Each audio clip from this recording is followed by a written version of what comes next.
You are never truly alone, even now, as you sit in perfect stillness.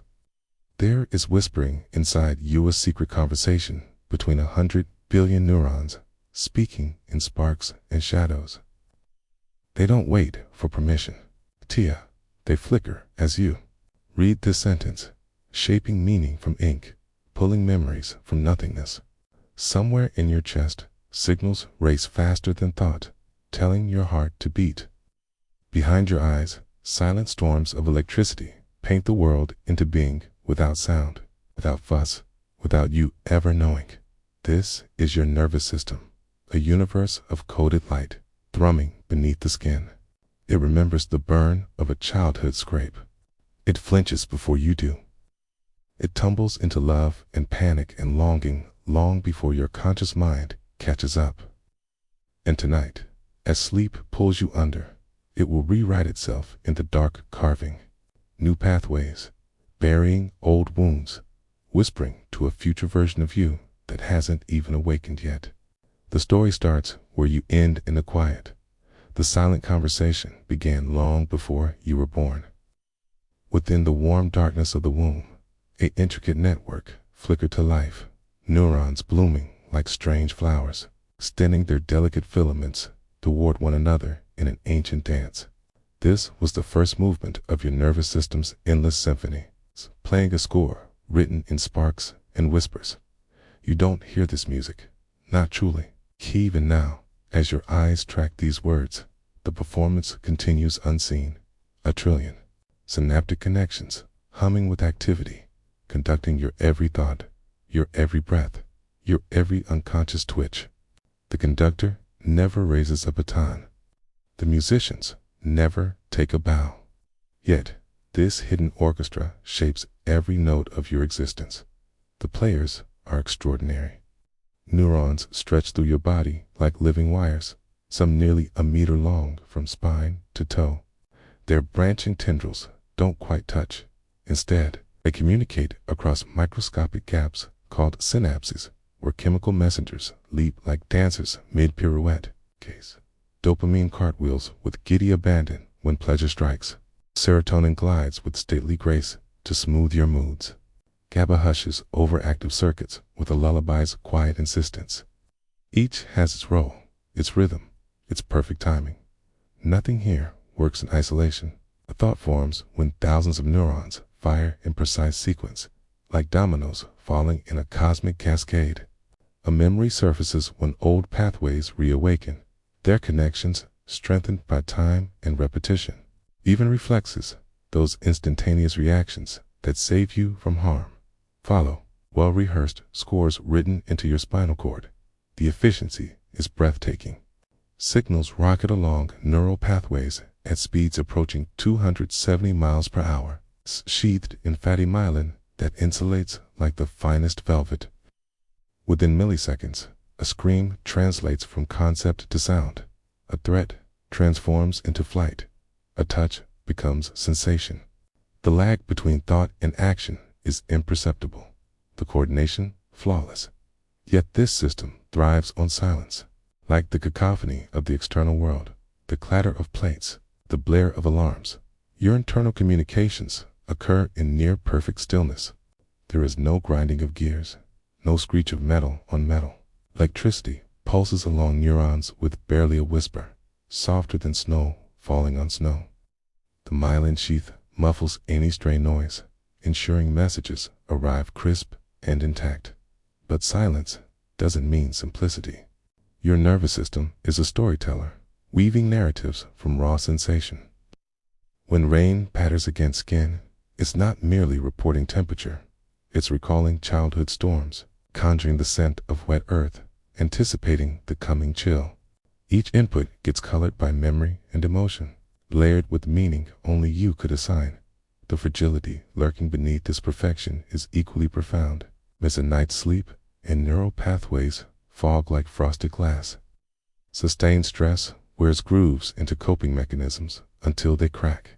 Even age brings its quiet changes, not as failure, but as the natural smoothing of once crisp pathways, like a favorite book's pages wearing soft with rereading. Yet the system adapts. it always adapts. Cut off a limb, and the neural map reshapes around the absence. Damaged language centers and new regions tentatively take up the task. Even in dementia's cruel unraveling, the brain fights to preserve its essential melodies, clutching at fading refrains of self. As night falls and you surrender to sleep, the symphony transforms but doesn't cease. Some sections rest while others take the spotlight, replaying the day's events in disjointed rehearsals. Memories consolidate like compositions being transcribed. Tomorrow's neural pathways begin forming before today's dreams even fade. This is the paradox of your nervous system, overwhelming in its complexity, yet effortless in its execution. It needs no applause, no conscious direction. It simply is the silent, shimmering network that makes you, you. And as sleep draws its curtain across your awareness, that truth remains. The music plays on in the dark, writing the next movement of your story before you've even dreamed it. In the vast landscape of your nervous system, neurons stand as the towering trees of a dense forest, each one a living wire, pulsing with energy and information. These remarkable cells are the fundamental units of communication, the architects of thought, emotion, and action. They are not merely passive conduits. They are dynamic entities, constantly adapting and reshaping themselves in response to experience. Each neuron is a complex structure, composed of three main parts: the cell body, dendrites, and the axon. The cell body houses the nucleus, the control center that orchestrates the neuron's activities. Dendrites extend from the cell body like branches, receiving signals from other neurons and bringing them into the fold. These branches are covered in tiny receptors, waiting to catch the chemical whispers of neurotransmitters. The axon, a long, slender projection, carries electrical impulses away from the cell body, transmitting messages to other neurons, muscles, or glands. The journey of a signal begins when a neuron receives a stimulus strong enough to trigger an action potential, rapid change in electrical charge that travels down the axon. This electrical impulse is akin to a wave crashing onto the shore, a surge of energy that travels at astonishing speeds, sometimes reaching up to 270 miles per hour. As the action potential travels, it triggers the release of neurotransmitters at the axon terminals, which then cross the synaptic gap to bind with receptors on the neighboring neuron's dendrites. This intricate dance of communication is what allows thoughts to form, emotions to arise, and actions to be executed. Neurons do not work in isolation. They form vast networks, creating intricate circuits that underpin every aspect of your being. These networks are constantly evolving, shaped by experience, learning, and memory. When you learn something new, your neurons forge new connections, strengthening the pathways that encode that knowledge. This phenomenon, known as synaptic plasticity, is the foundation of learning and memory. The more you practice a skill or revisit a memory, the stronger the connections become, making it easier to access that information in the future. However, this adaptability comes with a caveat. The same mechanisms that allow for growth and learning can also lead to maladaptive patterns. In conditions such as anxiety or depression, certain neural pathways may become overactive or underactive, leading to distorted perceptions and emotional responses. The brain's wiring can become entrenched in negative cycles, making it difficult to break free from harmful thought patterns. The beauty of neurons lies in their resilience. Even in the face of adversity, the brain has an incredible capacity for healing and regeneration. Neurogenesis, the process of generating new neurons, occurs throughout life, particularly in the hippocampus, a region critical for learning and memory. This means that even as you age, your brain retains the ability to adapt and grow, forging new connections and pathways in response to new experiences as you navigate through life. Your neurons are constantly at work, processing information, forming connections, and shaping your reality. They are the living wires of thought, the silent architects of your experiences. Each thought you have, each emotion you feel, is a testament to their intricate dance that continues, unceasing, as long as you draw breath in the quiet moments of reflection. When you pause to consider your thoughts, remember the remarkable journey of those living wires. They are the unseen forces that shape your world, the silent companions that accompany you through every joy and sorrow. And as you continue to learn and grow, they will be there, adapting and evolving, ready to guide you into the next chapter of your life. In the intricate web of your nervous system, neurotransmitters serve as the essential messengers, carrying vital information that shapes your thoughts, emotions, and actions. These chemical agents are the unsung heroes of your daily experience, orchestrating a symphony of signals that allow you to navigate the world. Each neurotransmitter has its own unique role, and together they create a delicate balance that is crucial for your mental and physical well-being. Dopamine, often referred to as the feel-good neurotransmitter, plays a pivotal role in the brain's reward system.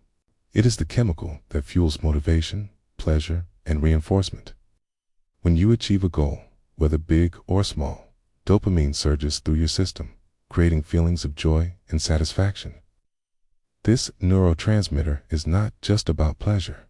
It also drives you to seek out new experiences and rewards. However, the relationship with dopamine is complex. The anticipation of a reward can be just as powerful as the reward itself, leading to behaviors that may become compulsive or addictive.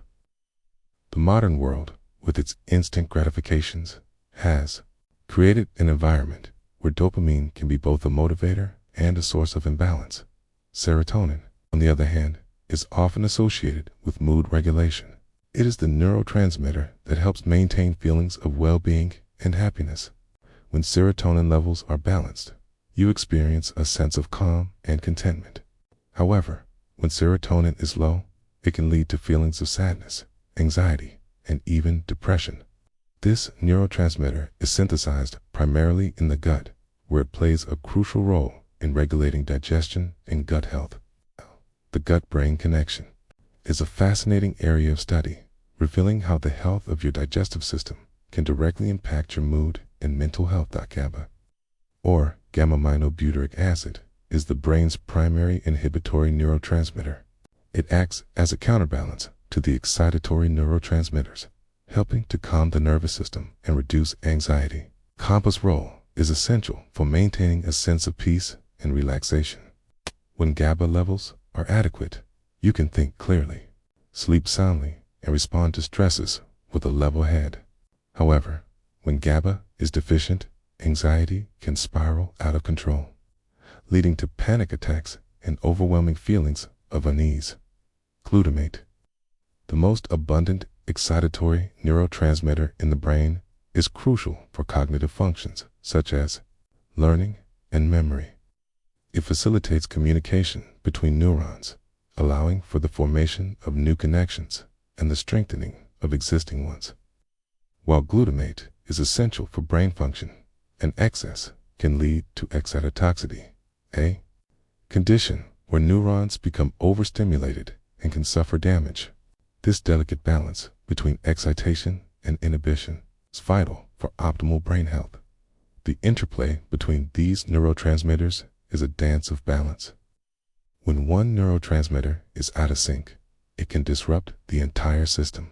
For example, an excess of dopamine can lead to impulsive behaviors and addiction, while a deficiency can result in apathy and lack of motivation. Similarly, low serotonin levels can contribute to mood disorders, while high levels can lead to excessive calmness or sedation. GABA and glutamate must also maintain their equilibrium.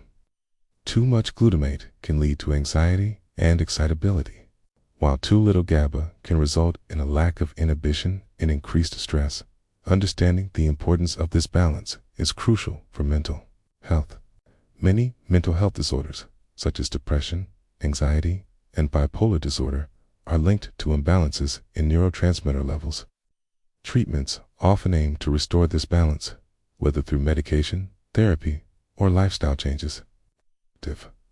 Serotonin reuptake inhibitors, SSRIs, for example, work by increasing serotonin levels in the brain, helping to alleviate symptoms of depression. Similarly, anti-anxiety medications often target GABA receptors to promote relaxation and reduce anxiety. Lifestyle factors also play a significant role in maintaining neurotransmitter balance. Diet, exercise, sleep, and stress management are all critical components of a healthy brain. Consuming a balanced diet rich in amino acids, vitamins, and minerals can support neurotransmitter production. For instance, foods high in tryptophan, such as turkey and nuts, can boost serotonin levels, while omega-3 fatty acids found in fish can enhance dopamine function. Regular physical activity has been shown to increase the release of endorphins and improve overall mood. While adequate sleep is essential for the brain to repair and regenerate neurotransmitters, stress management techniques such as mindfulness, meditation, and deep breathing exercises can also help regulate neurotransmitter levels.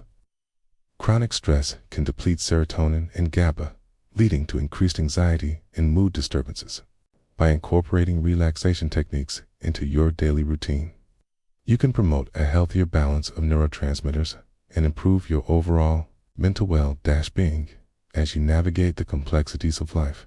Remember that your brain is a dynamic organ, constantly adapting and responding to your experiences. The language of chemicals is a powerful one, shaping your thoughts, emotions, and behaviors in ways you may not even realize. By understanding the roles of neurotransmitters and the importance of balance, you can take proactive steps to support your mental health and well-being. In the end, the story of your mind is written in the language of chemicals. Each neurotransmitter plays a vital role in the narrative of your life, influencing how you perceive the world and interact with it. By nurturing this delicate balance, you can cultivate a healthier, more fulfilling existence, one where the whispers of neurotransmitters guide you toward joy, connection, and resilience. As you close this chapter, take a moment to reflect on the intricate dance of neurotransmitters within you.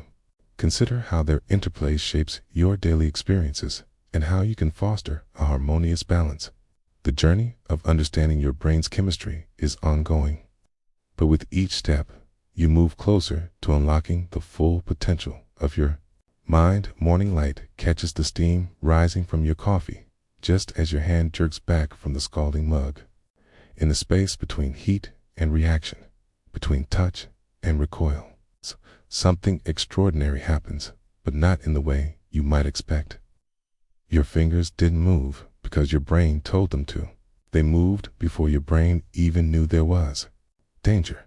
This miracle of instantaneous response comes courtesy of a silent, fatty substance wrapping your nerves like the insulation around live wires. Myelin. Myelin is the unsung hero of your nervous system. Picture it as a dense, white sleeve rolled along the length of certain nerve fibers, composed of over 70% fat and 30% protein. Under an electron microscope, it resembles a string of sausage's neat segments interrupted by tiny bare patches called nodes of Ranvier. This segmented design isn't imperfection, it's evolutionary genius. When an electrical signal races down a myelinated nerve, it doesn't travel smoothly the entire length. Instead, it leaps from node to node in a process called saltatory conduction, increasing transmission speed up to 100 times faster than unmyelinated fibers. This biological superhighway allows the command to withdraw from heat to travel from spinal cord to muscle fibers in milliseconds. Your patellar reflex, that Dr. Sophis knee-jerk, relies on just 3 synapses, from tendon sensory neuron to spinal interneuron. The message never reaches your brain for deliberation because myelin ensures the pathway is too fast to question. But myelin does more than speed, provides precision. The exact timing of neural signals determines whether you catch a falling phone or fumble it. Pianists and athletes owe their flawless motor control to myelinated circuits refined through practice. Every repeated motion thickens the myelin sheets, along those pathways, making movements more fluid, more automatic. This is why childhood skills like riding bikes return effortlessly even after decades. It's preserved beneath layers of insulation, quiet, like heirlooms wrapped in tissue. The fragility of this system reveals itself in conditions like multiple sclerosis, MS. In MS, the immune system mistakenly attacks myelin, leaving scars scleral along nerve pathways. Imagine internet cables with portions of their plastic insulation stripped away, suddenly making the broadband connection intermittent and unreliable. MS patients experience a range of symptoms: blurred vision, numbness in limbs, loss of muscle control, not because the neurons themselves are damaged, but because, without the insulating layer, signals can leak or weaken like a partially submerged cable sending mixed messages. The subtle symptoms of MS often precede typical disabilities by years. A slight metallic taste on the tongue goes unnoticed. Toes' brief numbness is ignored. Symptoms come and go during the clinically isolated syndrome phase, like static before a storm. Myelin damage also affects cognition. Uninsulated nerves process information more slowly, leading to brain fog. Retrieving memories feels like flipping through a card catalog instead of a quick search. A study published in the journal Brain tracked early MS patients who consumed more brain regions during seemingly simple tasks, like a city with insufficient power, lighting extra blocks to compensate for outages in others. Yet, hope glimmers. While most neurons stop dividing after adulthood, oligodendrocytes, the cells that produce myelin, retain regenerative capabilities. Promoting myelin repair is the holy grail of current MS research. Animal studies have shown that high-intensity exercise stimulates the proliferation of oligodendrocyte precursor cells. In physical therapy, patients retrain damaged pathways through deliberate slow-motion exercises, not to build new connections, but to teach remaining myelin to work more efficiently. As night falls, myelin undergoes nightly maintenance. Slow wave sleep during non-REM cycles synchronizes with oligodendrocyte activity, like night shift workers repairing the insulation worn down during the day. Laboratory mice deprived of sleep show significant thinning of myelin, which may explain why movements become clumsy after an all-nighter. Neural signals leak. It's like electricity escaping through unprotected pathways. Myelination continues into early adulthood, particularly in the prefrontal cortex, which explains the impulsive mechanisms of teenagers. Empathy circuits remain uninsulated, and emotions often overwhelm rationality. Myelination continues into early adulthood, particularly in the prefrontal cortex, which explains the impulsive mechanisms of teenagers. Sympathy circuits remain uninsulated, and emotions often overwhelm rationality. Interestingly, certain skills, like bilingualism, can delay cognitive decline in aging, perhaps because the extra layers of myelin provide cognitive reserve. As sunlight filters through the curtains, your hand reaches for the now cool coffee cup. This time, it's a voluntary action. From spinal reflexes to deliberate choices, myelin ensures that information, whether urgent or not, is transmitted without distortion. It is the silent guardian of every thought, every memory, every subconscious impulse, the unsung hero of your nervous system. The next chapter will reveal how these fragile layers of insulation record the rhythms of your life, from the first heartbeat to the last breath, while neurons fascinate with their electrical fireworks and synaptic crescendos. The true work of the nervous system unfolds in darkness, performed by silent custodians, too often overlooked. Glial cells outnumber neurons 10 to 1. Yet their contributions remained unsung until recent decades revealed their profound roles in thought, memory, and even consciousness itself. These cellular caretakers move through your brain like the stagehands of a grand theater, adjusting the sets between acts, catching drop lines, ensuring the show goes on even as actors forget their cues. The astrocytes come first, as star-shaped sentinels that outnumber neurons fivefold. Each extends delicate tendrils to simultaneously embrace blood vessels and neural projections, creating a living interface between circulation and cognition. Their name means star cell, but they function more like cerebral plumbers, librarians, and power grid operators combined. As dawn breaks and you rub sleep from your eyes, astrocytes are already tightening the blood-brain barrier seals, filtering which molecules may pass into your neural tissue.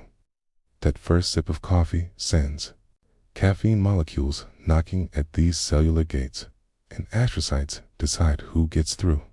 Their selectivity explains why some medications fail to reach their targets. These guardians reject foreign compounds with ruthless efficiency, yet their true artistry lies in regulation. When deep in conversation, astrocytes redirect blood flow to active brain regions like spotlight operators illuminating actors on stage. During exams or creative work, they release lactate, not waste product, but premium neuronal fuel. Their calcium waves propagate thoughts between distant brain areas faster than electrical signals could travel, perhaps explaining flashes of insight. And when neurons fire too wildly in epilepsy, astrocytes mop up excess glutamate before it triggers seizures, pouring inhibited neurotransmitters like soothing balm over overheating circuits. The microglia tell a darker story. These shape-shifting immune cells patrol the brain's back alleys in constant surveillance.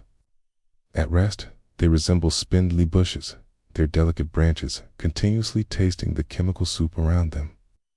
But let infection breach defenses, or trauma shear axons and microglia transform.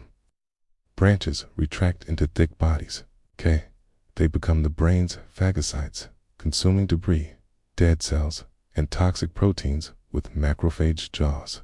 In Alzheimer's disease, microglia initially tried to clear amyloid plaques, only to become overwhelmed and instead spew inflammatory chemicals that accelerate damage. Their double nature baffles researchers. Are they firefighters or arsonists? The answer seems to be both. Microglia's most surprising role emerges in development. Like gardeners pruning roses, they trim approximately 40% of childhood synapses. Not random destruction, but precision sculpting. Weak connections get cold, so strong ones may flourish. Watch a toddler's jerky movements smooth into coordination, or a teenager's impulsive thinking mature. These transitions depend on microglial pruning. Even in adults, they continuously remodel neural circuits, weakening unused pathways while reinforcing active ones.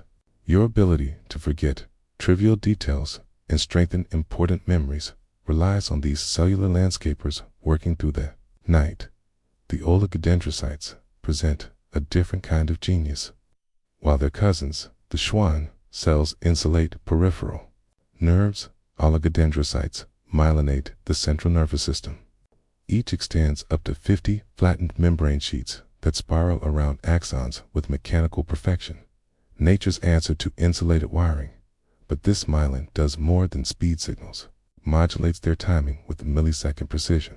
When a pianist's fingers dance across keys, or a dancer adjusts balance mid-leap, they're relying on oligodendrocytes' perfect timing. New research reveals these cells continue forming into our 40s, particularly in frontal lobes, perhaps explaining why emotional maturity lags behind physical growth. The ependymal cells line brain ventricles like living tile work. They're beating cilia, circulating cerebrospinal fluid through neural tissue. This nightly wash cycle flushes away metabolic debris, including amyloid proteins implicated in dementia. Their rhythmic motions resemble miniature metronomes, keeping time for the brain's waste removal symphony.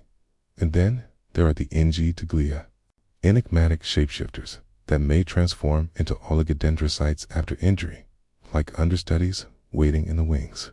They cluster around damaged neurons, secreting growth factors while debating whether to become insulation or join the immune response. Their versatility hints at glia's evolutionary smarts, while neurons rigidly specialize. Glia adapt. Glial cells remember what neurons forget.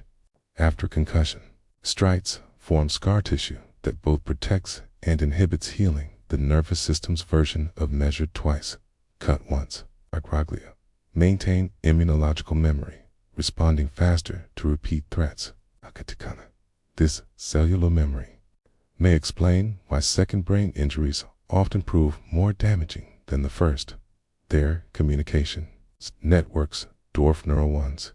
Astrocytes link via gap junctions into vast syncytia cytoplasmic highways where molecules travel freely without synaptic delays.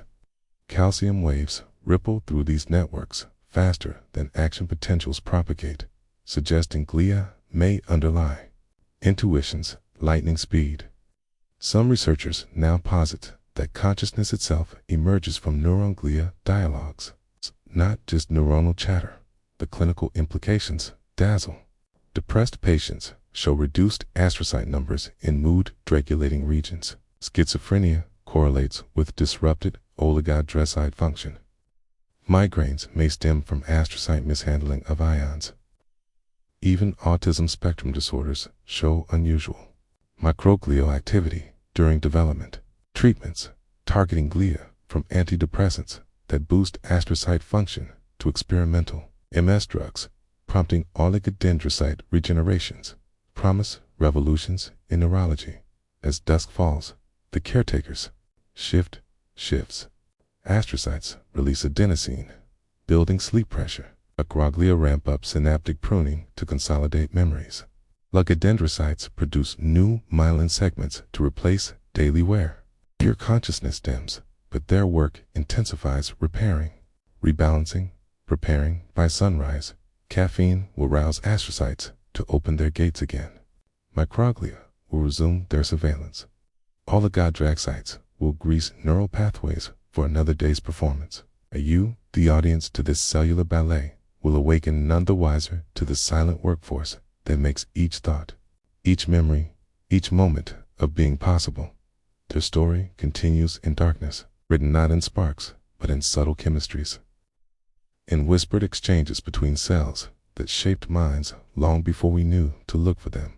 The next chapter unfolds at these cellular crossroads, where glia and neurons meet to negotiate the delicate balance between stability and change, between protecting the past and embracing the new. As the first light of dawn spills through your window, the world outside begins to stir. Birds chirp, leaves rustle, and the sun's rays stretch across the horizon, signaling the start of a new day. But while the external world awakens, a more intricate and profound transformation is taking place within you. The brain, that complex organ nestled within your skull, is gradually powering up, transitioning from the depths of sleep to the vibrant activity of consciousness. This delicate process is governed by circadian rhythms, the internal clock that orchestrates your biological functions in harmony with the cycles of day and night. Circadian rhythms are not merely a product of the external environment. They are deeply embedded within your biology. These rhythms are driven by a group of neurons located in the suprachiasmatic nucleus, SCN, of the hypothalamus, which acts as the master clock of the body. The SCN receives direct input from the eyes, allowing it to synchronize with the light-dark cycle of the environment. As light enters your eyes in the morning, it triggers a cascade of biochemical reactions that signal the SCN to initiate the awakening process. This is the moment when melatonin, the hormone responsible for sleep, begins to wane, and cortisol, the hormone associated with alertness and stress, starts to rise. As the sun climbs higher in the sky, the brain's activity shifts from the slow, rhythmic waves of deep sleep to the more rapid, irregular patterns of wakefulness. This transition is marked by changes in the electrical activity of neurons, which can be measured using an electroencephalogram, EEG. During sleep, your brain produces slow delta waves, but as you awaken, these give way to faster alpha and beta waves, signaling a state of alertness and readiness to engage with the world. The gradual power-up of consciousness is not a sudden jolt, but rather a gentle unfolding. As you lie in bed, you may experience a period of grogginess, a state known as sleep inertia.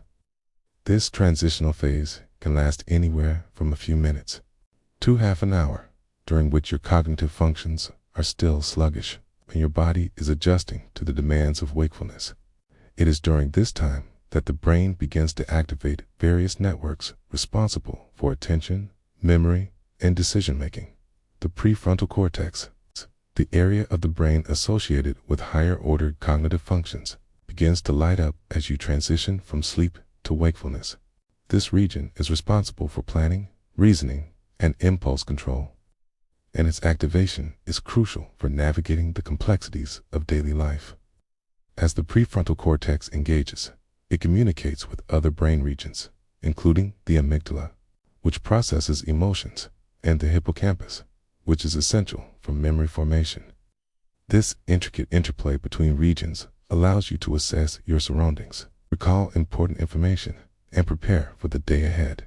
As you finally rise from bed, the body undergoes a series of physiological changes that further support the awakening process.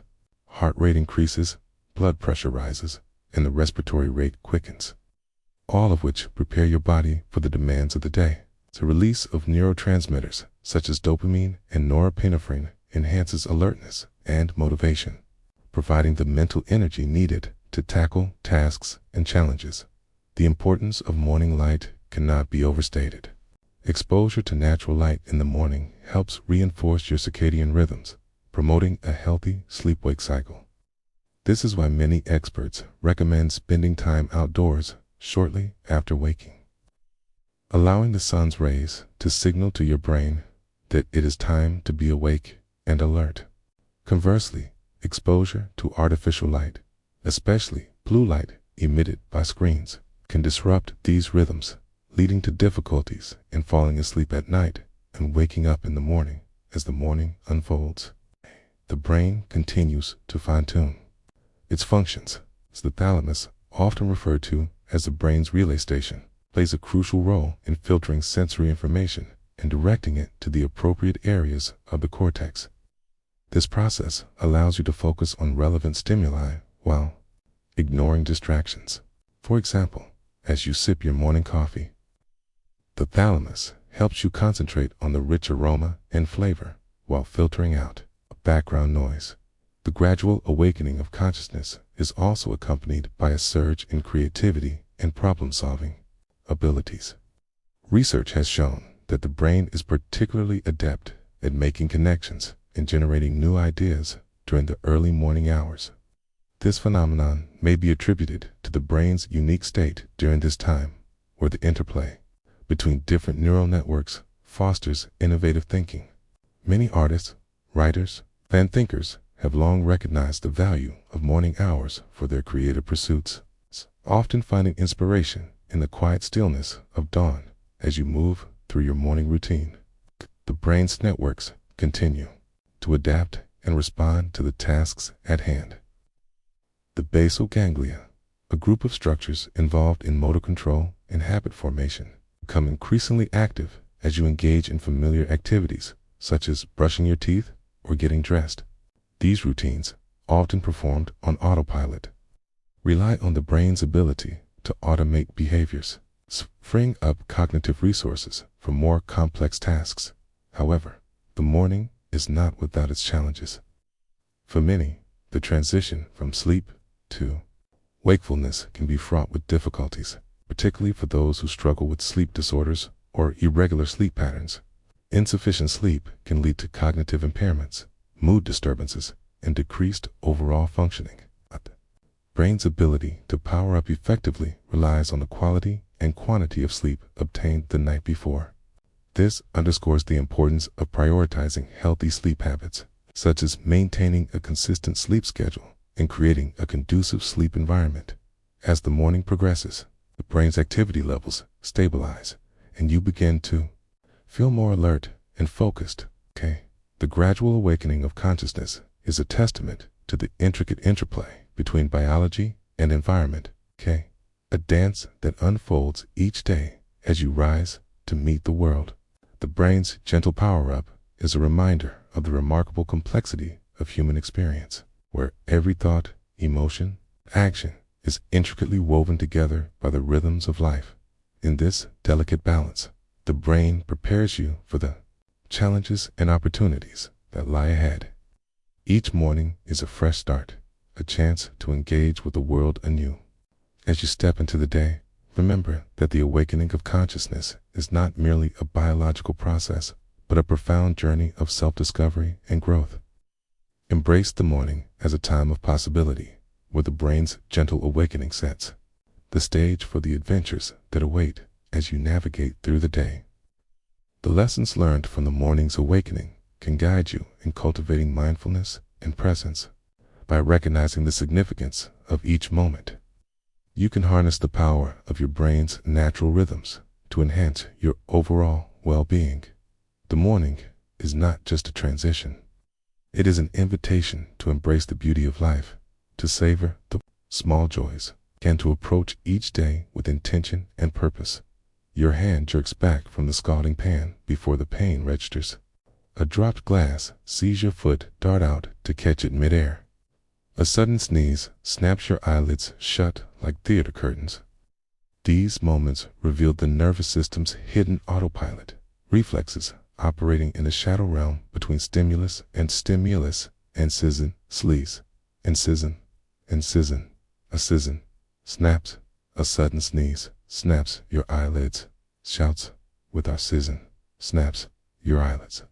Sizzin, my sizzin, my sizzin, one sizzin, will sizzin, well, sn, s, well, s, s, s, s, s, s, s, s, s, s, s, s, s, s, s, as, I, us, as, eyes, dids, act, to, as,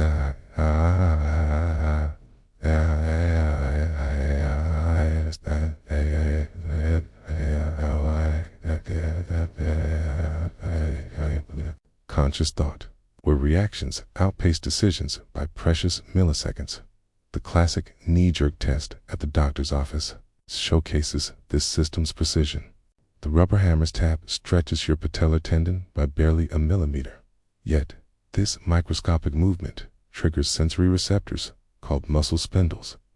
These specialized detectors fire signals racing up myelinated fibers at 120 meters per second faster than Formula One cars, reaching your spinal cord in under 0.01 seconds. There, a single synaptic bridge crosses to motor neurons that bolt back down to your quadriceps. The entire loop, tendon to muscle contraction, involves just 3 neurons and 1 synapse, completing before the sensory information even reaches your brain. This neural shortcut exists because evolution prizes survival over contemplation. When ancestral humans encountered predators or falling rocks, deliberating should I move meant becoming lunch. Reflex arcs evolved as emergency bypass routes, hardwiring urgent responses into the spinal cord's switchboard. Your body houses dozens of these pre-programmed reactions: pupils dilating in darkness, coughing when airways tickle, the visceral recoil from rotten smells. Even the stomach's contractions during vomiting operate via reflex circuits locked in. The brainstem, no conscious control required. The genius lies in their distributed architecture. While we imagine the brain as command central, flex pathways decentralize emergency protocols. Touch something hot. Sensory neurons activate spinal interneurons that simultaneously stimulate arm flexor muscles to withdraw in bit opposing extensor muscles, preventing conflicting signals. Dispatch pain signals to the brain, arriving after movements already underway. This coordination explains why you can't decide not to jerk your hand from heat. The decision happens downstream, from cognition. In neural alleys your conscious mind can't access. Primitive reflexes linger from infancy, like the palmar grasp that makes newborns clutch fingers placed in their palms. Most fade by 6 months as higher brain functions override them, but some persist oddly in adulthood. The Babinski reflex toes, fanning when the foot's sole is stroked, serves no purpose post-infancy yet remains a diagnostic tool for neurological damage. Reflexes also adapt through practice. Elites develop trained reflexes where complex motions become encoded in spinal circuits. A baseball player's swing or a pianist's arpeggio transitions from deliberate action to automatic. It's programmed through myelination of reflex loops. This explains why emergency responders sometimes perform flawlessly under stress.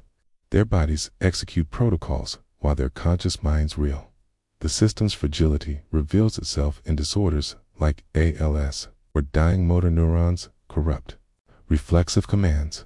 Patients describe the horror of watching their bodies move involuntarily as misfiring circuits send chaotic signals.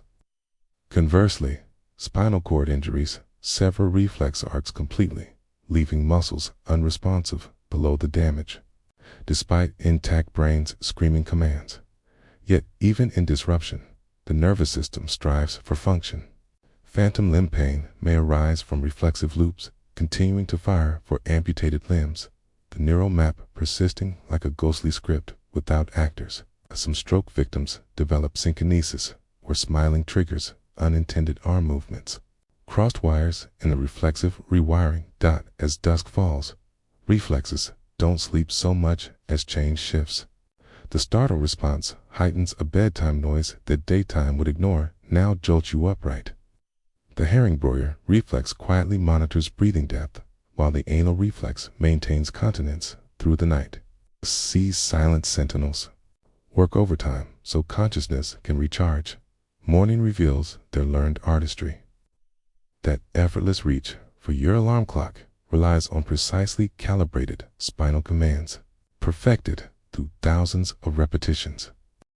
The automaticity of tying shoes or brushing teeth testifies to how thoroughly reflex circuits can assimilate routines, bring your higher mind for loftier pursuits. This autopilot constitutes our most ancient intelligence, not the flash of insight, but the wisdom of the body, knowing what to do before thought arrives. The next chapter explores how these primal circuits converse with the brain's newer regions, where reflexes meet reason in the dance of complex decision-making. The amygdala never forgets a single slight, tucked deep in each temporal lobe like a pair of overprotective sentinels. These almond-shaped clusters blaze to life 30 milliseconds faster than conscious thought can form. The neurological equivalent of screaming danger before the eyes finish blinking. This ancient detection system once scanned savannas for predators. Now it dissects office meetings and text messages with the same hair-trigger intensity, spinning mundane moments into full-body emergencies. When the bank teller hesitates before returning your ID, it fires. When your partner sighs unexpectedly, it thunders. Each activation sends twin shockwaves, one sprinting down to the adrenal glands via the hypothalamic pituitary axis, flooding your veins with cortisol and adrenaline, the other radiating outward through cortical networks, hijacking rational thought. Your palms slick with sweat, unrelated to temperature. Your throat tightens against imaginary strangulation. The prefrontal cortex, evolution's proudest achievement, the seat of logic and reason, finds itself overruled by neural pathways older than walking upright. This hijacking creates anxiety's cruelest irony. The more frequently fear circuits activate, the more streamlined their connections become. Myelin thickens around overused pathways like ruts deepening in a dirt road, making default reactions ever easier to trigger. Soon, merely imagining a stressful scenario lights up the amygdala as brightly as actual trauma discovery neuroscientists made when observing PTSD patients' brains reliving events through memory alone. The neural signature of chronic anxiety reveals itself in MRI scans as an overgrown thicket of connections between amygdala and insula, the body awareness region, while the prefrontal cortex's regulatory pathways appear pruned back like neglected garden shrubs. Yet, within this dysfunction lies the secret to rewiring. Neuroplasticity ensures that practiced responses shape brain structure just as ingrained fears do. Okay? Each time you acknowledge panic, but choose slow breathing instead of fleeing. Q. Carve alternative trails through the neural wilderness. Mindfulness. Meditation practitioners show visible amygdala shrinkage after 8 weeks of practice, while their prefrontal regulatory centers grow denser. It's visible proof that brains can learn to weather storms without capsizing. The body keeps its own score. Gut microbiota communicate with the amygdala via the vagus nerve, explaining why anxious individuals often report butterflies or digestive distress. Muscle tension locks the body into perpetual fight-flight readiness until foam rollers and stretching provide physical counterpoints to mental looping. Even something as simple as cold water splashed on the face can trigger the dive reflex, overriding panic with an older survival protocol. Modern therapy leverages these biological truths. Exposure therapy works because gradual, controlled triggering of fear responses allows the prefrontal cortex to update danger assessments, essentially teaching the amygdala new data through lived experience. Beta blockers given immediately after trauma prevent adrenaline from cementing fearful memories too strongly. In the simple act of naming emotions, I feel afraid engages regulatory circuits to dampen amygdala overactivity. Process illuminated by fMRI studies showing how verbalizing feelings reduces their intensity. Night transforms these battles. REM sleep should theoretically diffuse emotional charges from the day. Yet, anxious brains often get trapped in shallow sleep cycles where cortisol levels remain elevated and memories fail proper consolidation. Morning arrives not with renewal, but rehearsal. The same worries performed on tired neural stages with stumbling, sleep-deprived actors. Breaking the cycle demands kindness to this overprotective system. The amygdala isn't malfunctioning when it floods you with dread over unpaid bills, or social slight sits operating exactly as evolved to detect threats in an environment far safer yet. It's infinitely more complex than the one it was designed for. Healing begins when we stop blaming the smoke detector for screaming at steam from a shower, and instead learn the intricate art of resetting its sensitivity thresholds through patience, practice, and the hard-won understanding that some storms pass only when we stop running from phantom rain. Dawn should bring clarity, but when the alarm shrieks through the bedroom, your body tenses before your eyes open. The pulse at your throat outpaces the morning bird song. Thoughts scatter like insects under sudden, light and finished tasks, looming deadlines, that awkward conversation replaying in endless loops. This is not simply stress, okay? This is cortisol scripting its toxic poetry onto your nervous system, rewriting your brain's architecture line by relentless line. The hypothalamus sounds the first alarm in this silent siege. Perched like a tiny command center above the brainstem, it dispatches orders along the HPA axis. Hypothalamus, it's a pituitary to adrenal glands, triggering a biochemical cascade older than the first vertebrates. Within minutes, cortisol floods your bloodstream, sharpening senses and redirecting blood flow in ways that once served our ancestors facing tangible threats. But there are no predators here, just emails piling up, responsibilities multiplying, the gnawing sense of never being enough. Your nervous system didn't evolve for this slow suffocation. It was built for sprinting. Cortisol's first casualties lie in the hippocampus, that delicate, seahorse-shaped archive of memory. Packed with more cortisol receptors than any other brain region, it shrivels under chronic exposure like parchment left in rain. Dendrites retract. New neurons falter halfway through their migration. The intricate latticework connecting experiences grows porous. You forget appointments, mid-confirmation, blank on familiar names, misplace objects you just held. Paradoxically, trivial worries calcify into obsessive loops while important details slip away, as if the brain has misprioritized its entire filling system. Meanwhile, the prefrontal cortex, your neural CEOs, being quietly demoted. Cortisol, drains the synaptic reservoirs of neurotransmitters like dopamine and serotonin, leaving executive functions gasping. Decisions that once felt effortless now require exhausting deliberation. Temptations overwhelm, resolve. A salad seems impossible when cortisol demands immediate sugar. Creativity flatlines, replaced by rigid thinking, the neurological equivalent of digging deeper into the same hole rather than climbing out. The amygdala, ever vigilant, compounds the damage. Bathed in constant cortisol, it becomes hypersensitive, interpreting neutral faces as hostile, minor setbacks as catastrophes.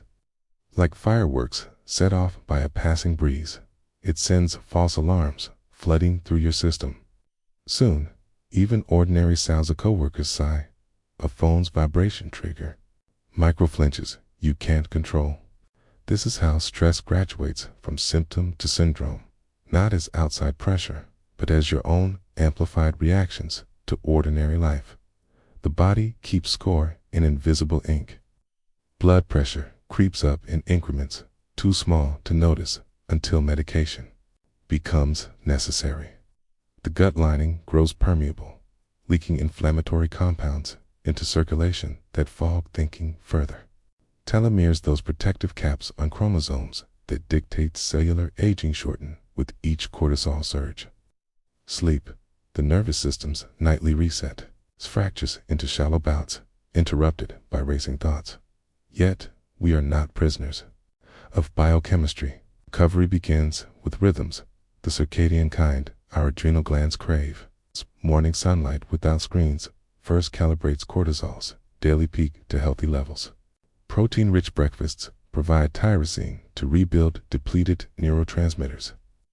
Just 20 minutes of rhythmic movement, walking, swimming, even folding laundry, metabolizes excess cortisol while stimulating brain-derived neurotrophic factor, the fertilizer for neural regeneration. Strategic pauses disrupt the stress spiral. The physiological sight, quick inhales through the nose, followed by a long exhale through the mouth, triggers an immediate blood pressure drop by activating the vagus nerve.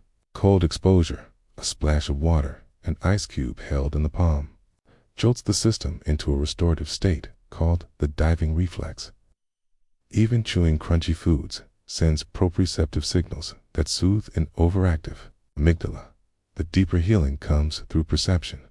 When researchers scanned Buddhist monks' brains during meditation, they found cortisol receptors had become less sensitive through training, proof that how we frame stress determines its toxicity. Viewing challenges as threats creates neural pathways of constriction, while seeing them as opportunities to grow, however difficult, builds resilience at the cellular level. Nightfall should bring resolution. As cortisol naturally dips around 10 p.m., melatonin rises to tuck in overstimulated neurons. But for the chronically stressed, this transition often fails. Side adrenals continue leaking cortisol as if fighting invisible battles, while racing thoughts block sleep's descent. Here, weighted blankets may help, their deep pressure mimicking the hug we evolved to find calming.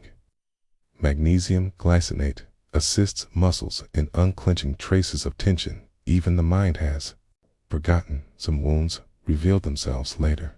Studies tracking childhood trauma survivors found their amygdalae remained hyperreactive decades later, proof that early stress carves neural pathways as permanently as river-shaped canyons. Yet, neuroplasticity persists. EMDR therapy helps reprocess traumatic memories by engaging both hemispheres during recall, allowing the brain to file painful events as past rather than present danger. Morning comes again, as it must. There will be days when stress wins, when deadlines loom and tempers fray and cortisol's tide feels overwhelming.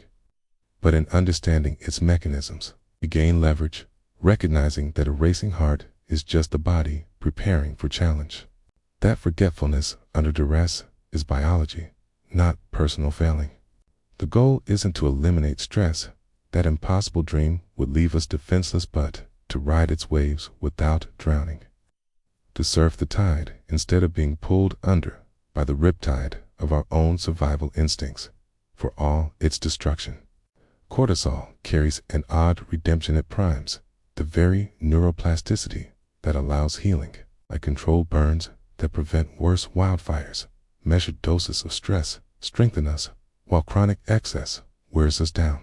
The wisdom lies in discerning the difference, in learning when to push forward and when to step back, listening to the whispers of a nervous system that ultimately wants equilibrium more than excitement. Sunlight slants across your desk as you attempt to concentrate, but the world refuses to cooperate.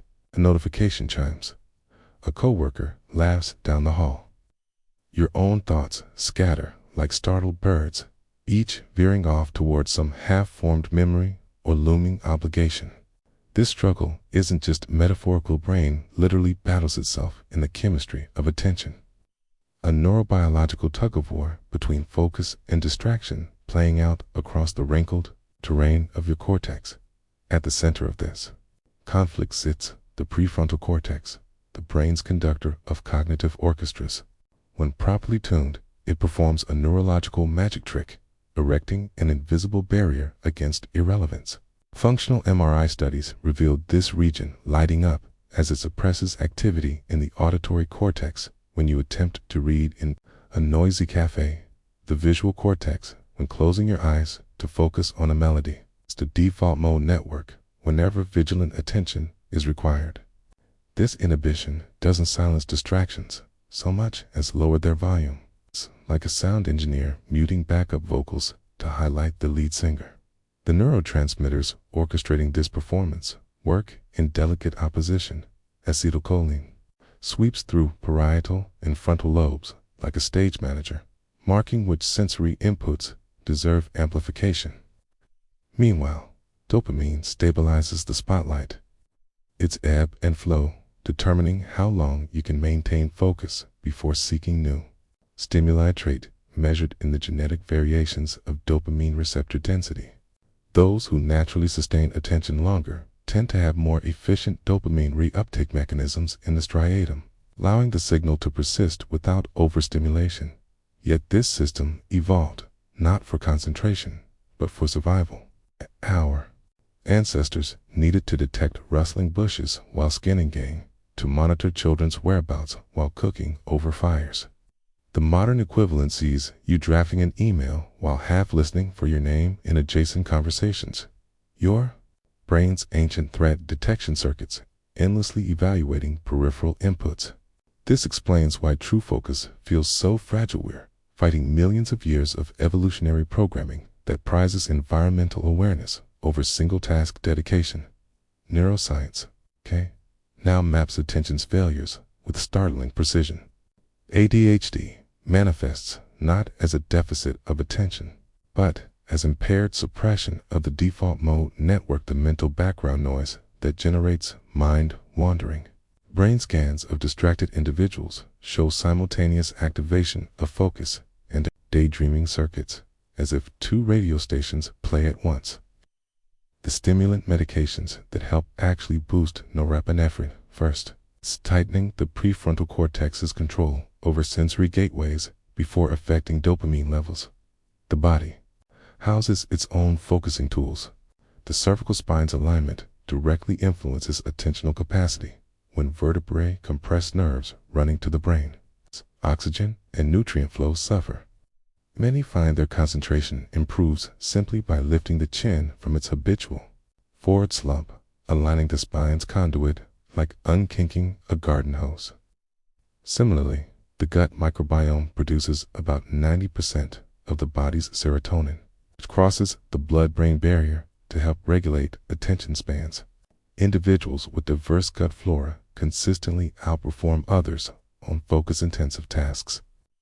Likely due to this biochemical partnership, external anchors can stabilize the wandering mind. The act of taking handwritten notes creates a multisensory feedback loop, visual, tactile, and proprioceptive, that reinforces retention far better than typing. Chewing gum moderately boosts alertness, by increasing cerebral blood flow, while subtle background noise around 70 decibels enhances focus by providing just enough auditory stimulation to satisfy the brain's novelty-seeking circuits without overwhelming them. Even the mere presence of a smartphone within view, even powered, off, reduces cognitive capacity, by creating a constant low-level distraction that the prefrontal cortex must actively suppress.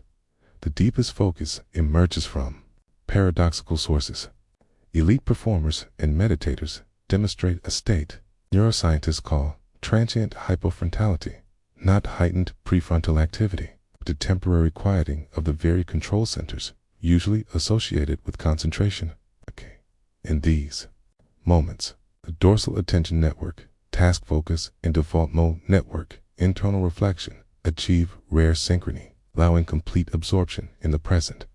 Athletes describe this as being in the zone, musicians as losing themselves in the music. The neurochemical signature shows dopamine, norepinephrine, endocannabinoids flowing in perfect concert.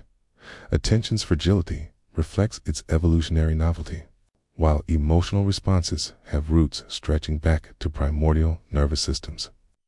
Sustained voluntary focus exists only in mammals with developed frontal lobes. We're essentially trying to perform delicate watchmaking with neural tools originally designed for blunt survival tasks. Explains why meditation practice, which gradually strengthens attentional circuits, must be approached like muscle training rather than intellectual learning, requiring repetitions rather than just comprehension. As dusk falls, attention's parameters shift. The brain transitions from goal-oriented focus to diffuse thinking, allowing solutions to emerge for problems that stymied daylight hours. This explains the familiar phenomena of insights arriving during showers or walks with the prefrontal cortex slightly offline. Distant neural connections can communicate freely. Modern life's artificial lighting often disrupts this natural rhythm, keeping us locked in shallow focus long after our biology intended to relax its grip. Tomorrow's dawn will renew this neural struggle. The emails and to-do list demanding concentration while your ancestral brain scans for threats and opportunities in every periphery. But you now move through this dance with a new awareness, recognizing focus not as some mystical gift bestowed upon the disciplined few, but as flickering beam of neurotransmitters and neural oscillations that can be gently guided even when it refuses to be commanded. The next chapter illuminates how these attentional pathways intersect with memory formation, and why some moments brand themselves into your neurons while others vanish like breath on glass. There's no thought, at first only a vague tug at your awareness, like a distant bell ringing underwater. Your fingers pause over the keyboard. Your gaze drifts toward the kitchen. Somewhere between stomach and brain, a chemical whisper has begun, gathering strength until it drowns out even the most determined focus. Hunger does not announce itself through conscious choice. It emerges from a dialogue between cells you've never seen, along nerves you cannot name. Ghrelin, the hunger hormone, originates in the stomach's empty depths, released by specialized cells that measure stretch and nutrient content like tiny custodians taking inventory. When reserves run low, these cells dispatch their molecular messengers into the bloodstream. They cross the blood-brain barrier and latch onto receptors in the hypothalamus.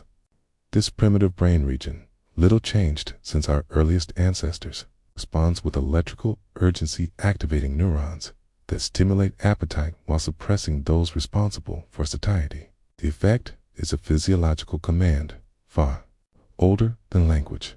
Find food. Now, simultaneously, ghrelin hijacks higher brain functions with ruthless efficiency. Functional MRI scans reveal it lighting up the hippocampus, enhancing food-related memories, so that images of pizza or chocolate flicker through your mind with vivid insistence. It dulls activity in the prefrontal cortex, the seat of willpower, explaining why even the most disciplined diets crumble when ghrelin peaks.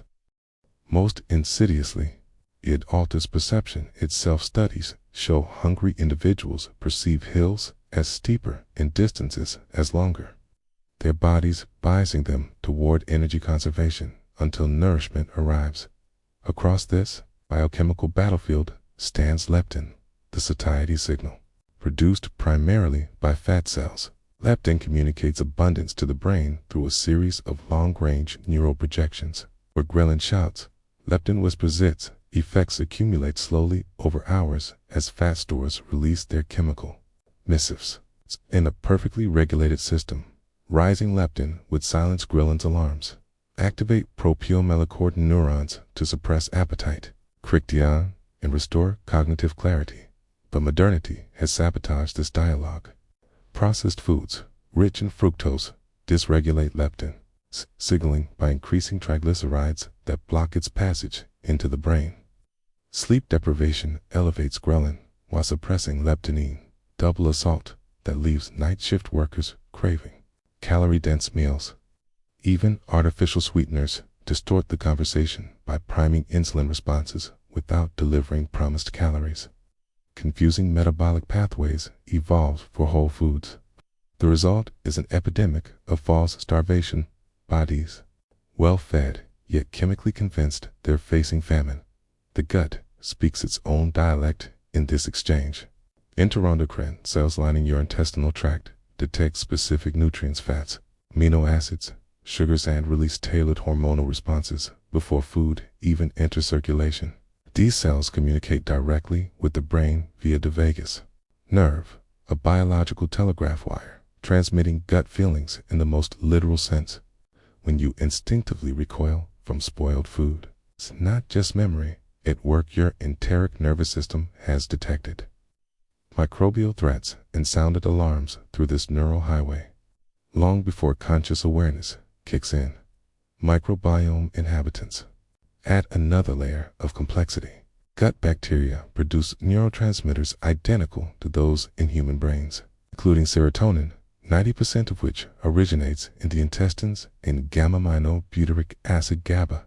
Certain strains manipulate eating behavior by increasing cravings for their preferred nutrients, sugar-loving. Microbes provoke insulin spikes to create the dysregulated swings that sustain their colonies, while fiber-dependent bacteria generate short-chain fatty acids that promote satiety. This microbial warfare explains why dietary changes feel punishing initially. Then, stabilizing your, not just adjusting habits, but negotiating with trillions of invisible stakeholders. Food itself whispers to our genes. Ketones from fat. Metabolism activates histamine styluses that enhance synaptic plasticity, while polyphenols in coffee and dark chocolate boost brain-derived neurotrophic factor, BDNF production. The circadian rhythm of hunger cues ghrelin's natural rise and fall throughout the day gets disrupted by artificial lighting and irregular meal times, fracturing metabolic harmony. Strategies exist to recalibrate this conversation. Protein at breakfast jumpstarts leptin sensitivity for hours. Vinegar or lemon juice before meals reduces glucose spikes by temporarily disabling carb-digesting enzymes. Mindful eating practices engage prefrontal oversight to counter ghrelin's hijacking of attention. Even something as simple as smelling fresh herbs can stimulate satiety. Pathways through olfactory hypothalamic connections that bypass conscious taste entirely. The deepest insights come from dysfunction. Prader-Willi syndrome patients, whose ghrelin levels run chronically high, experience unrelenting hunger despite obesity, their bodies screaming famine amid plenty. Bariatric surgery's effectiveness stems partly from severing vagus nerve branches that carry distorted hunger signals. Anorexia researchers now study gut microbiome transplants as potential treatments, recognizing that appetite regulation flows both ways along the gut-brain axis. As darkness falls, the dialogue turns inward. Late-night cravings reflect circadian ghrelin surges evolutionarily designed to prep the body for winter scarcity, now misfiring in a world of 24/7's convenience.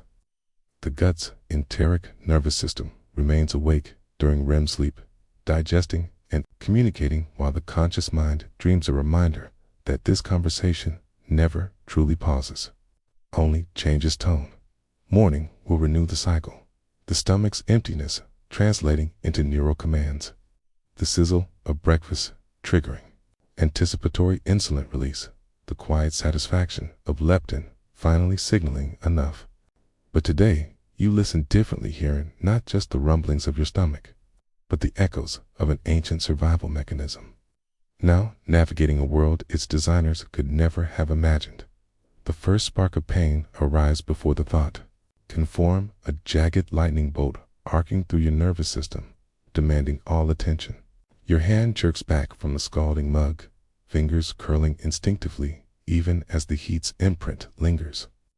This immediate response plays out in milliseconds, orchestrated by nociceptors, specialized nerve endings designed not to feel, but to warn, embedded in skin, muscles, and organs.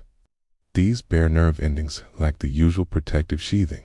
They're naked dendrites, exposed to the world like live wires. Okay? Unlike touch receptors that report texture or temperature with quiet precision, nociceptors remain silent until provoked beyond a specific threshold.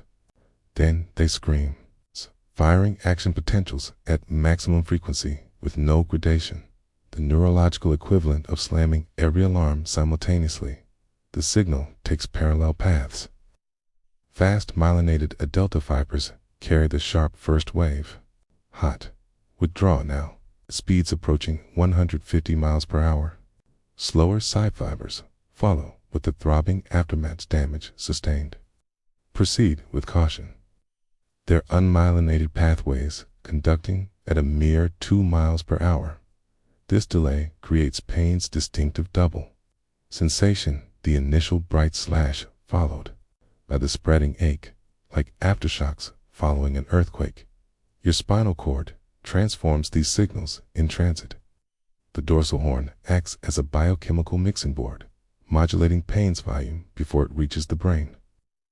Substance P amplifies the message like turning up a microphone's gain, while endogenous opioids dampen it with natural muffling.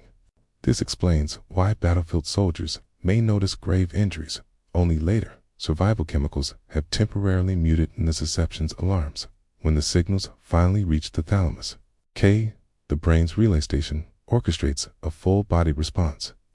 The amygdala triggers fear responses, the motor cortex plans escape movements, and the hypothalamus activates stress hormones.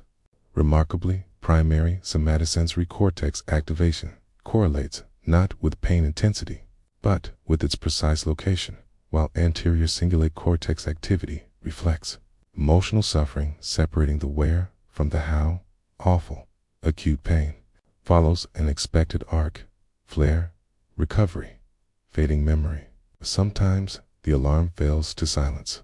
Damaged nerves may fire ceaselessly without stimulus, creating phantom limb pain in amputees. Repeated trauma can lower nociceptors' thresholds until even light pressure triggers agony.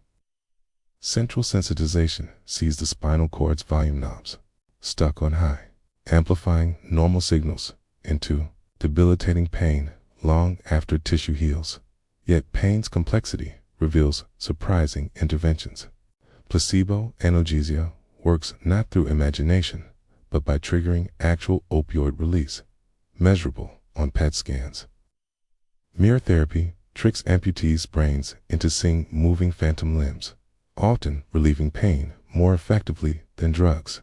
Even something as simple as swearing increases pain tolerance by activating the amygdala's fight-to-or-flight chemistry. Chronic pain reshapes neurogeography. As months pass, the homunculus map in your somatosensory cortex begins altering neighboring regions, colonized territory, abandoned by unused nerves, while pain circuits strengthen through repeated activation. This explains why long-standing pain becomes its own disease rather than a symptom, printed ever deeper into the brain structures. The memory of pain decays strangely. Women who've undergone childbirth typically describe the experience as less terrible in hindsight evolution's clever mechanism to ensure species survival. Conversely, phantom pain often intensifies over years as the brain fills absent sensory input with increasingly chaotic signals. Even as you read this, sending pain modulation pathways constantly adjust your thresholds. Stub to toe hurts less while laughing with friends. Combat soldiers in the heat of battle may not notice bullet wounds. The same spinal mechanisms that amplify pain can be trained to suppress it, as evidenced by yogis walking on nails or firewalkers crossing coals. Night brings its own transformations. REM sleep typically dampens pain perception, explaining why we sleep through mild discomfort. Yet, insomnia reliably lowers pain thresholds. Patients with fibromyalgia often have disrupted stage for sleep, not just as a consequence of pain, but as part of its root cause. The pain system's very failures reveal its importance.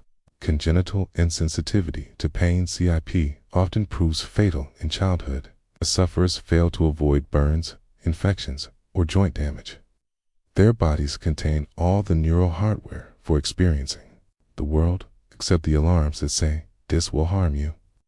Morning light finds the system resetting itself, ready to detect fresh threats. The same pathways that scream warnings also learn from experience. That stove burner will earn wary respect. The twisted ankle will change your gait before awareness catches up. Pain writes its lessons directly into your nervous system's pathways. An unrelenting teacher, ensuring survival through merciful forgetfulness between lessons. As dusk stains the sky and eyelids grow heavy, your brain begins a meticulous shutdown sequence more complex than any computer's sleep mode.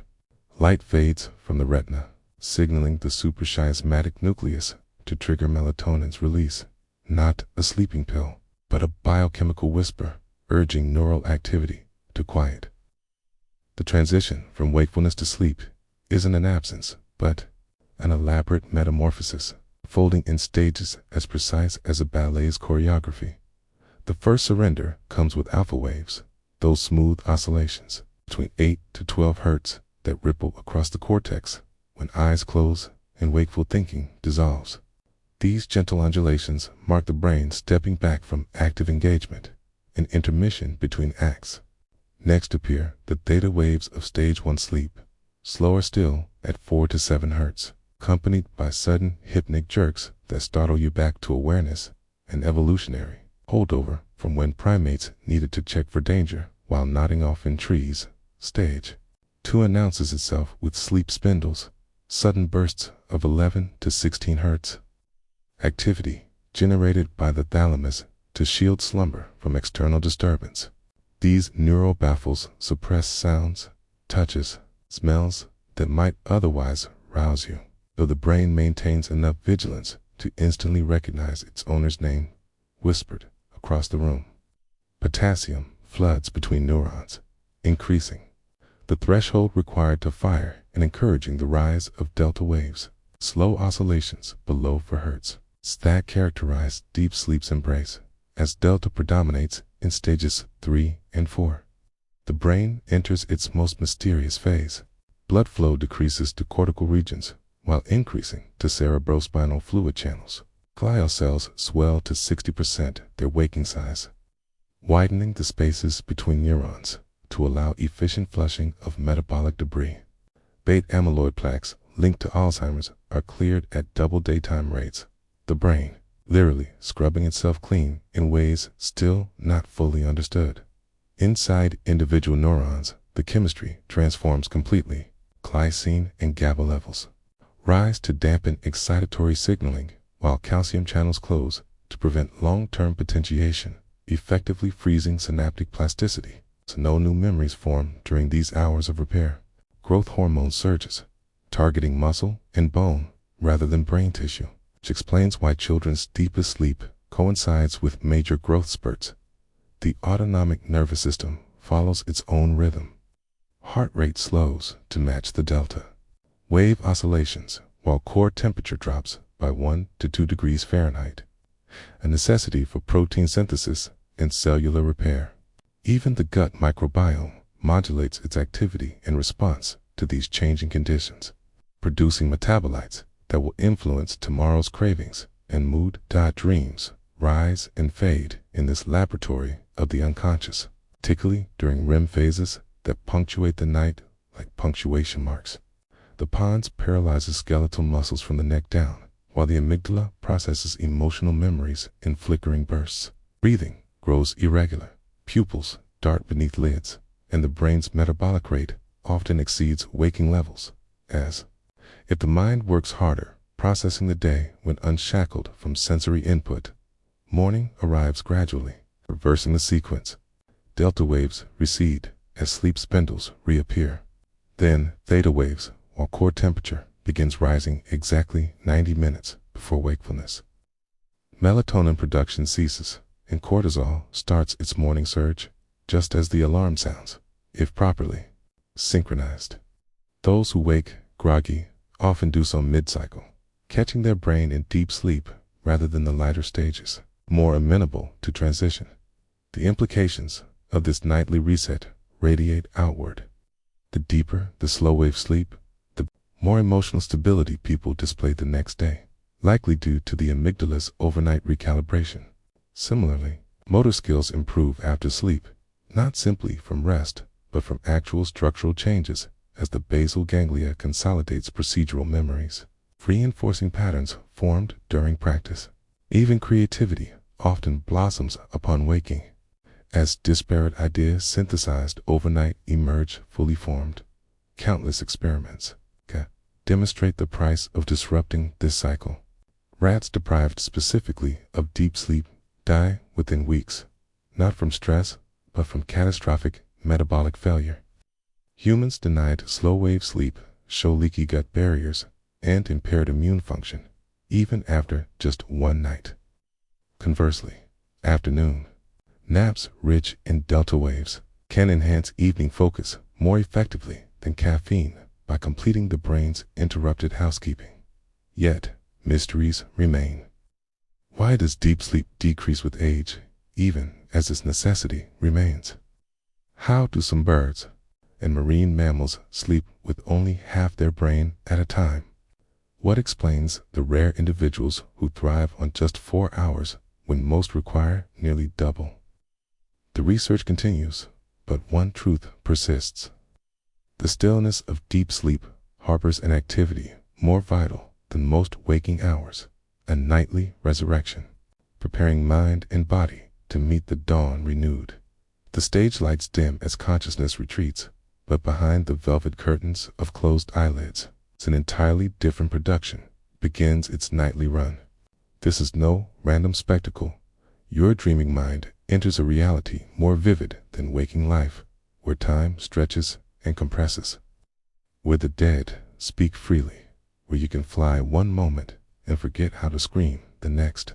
REM sleep, that peculiar phase of rapid eye movements and paralyzed limbs, serves as the theater for this neurological drama, not as escape from reality, but as its essential counterpart. When you cross into REM roughly 90 minutes after falling asleep, the brain undergoes a metamorphosis more radical than any other sleep stage. The prefrontal cortex seat of logic and self-control, goes dark like a powered-down supercomputer. Meanwhile, the visual and motor cortices fire with frenetic energy. The amygdala pumps out emotional signals unchecked, and the hippocampus replays the day's memories in scrambled sequences. The result? A world where absurdity feels perfectly reasonable, where finding a tiger in your childhood kitchen merits curiosity rather than terror.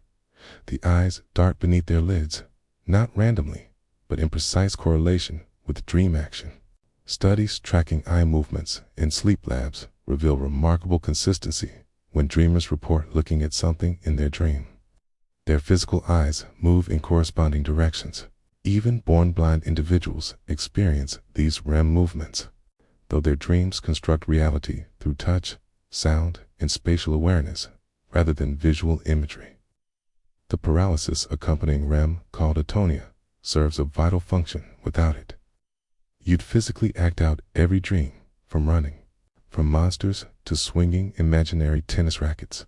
Night after night, this theater stages variations on recurring themes.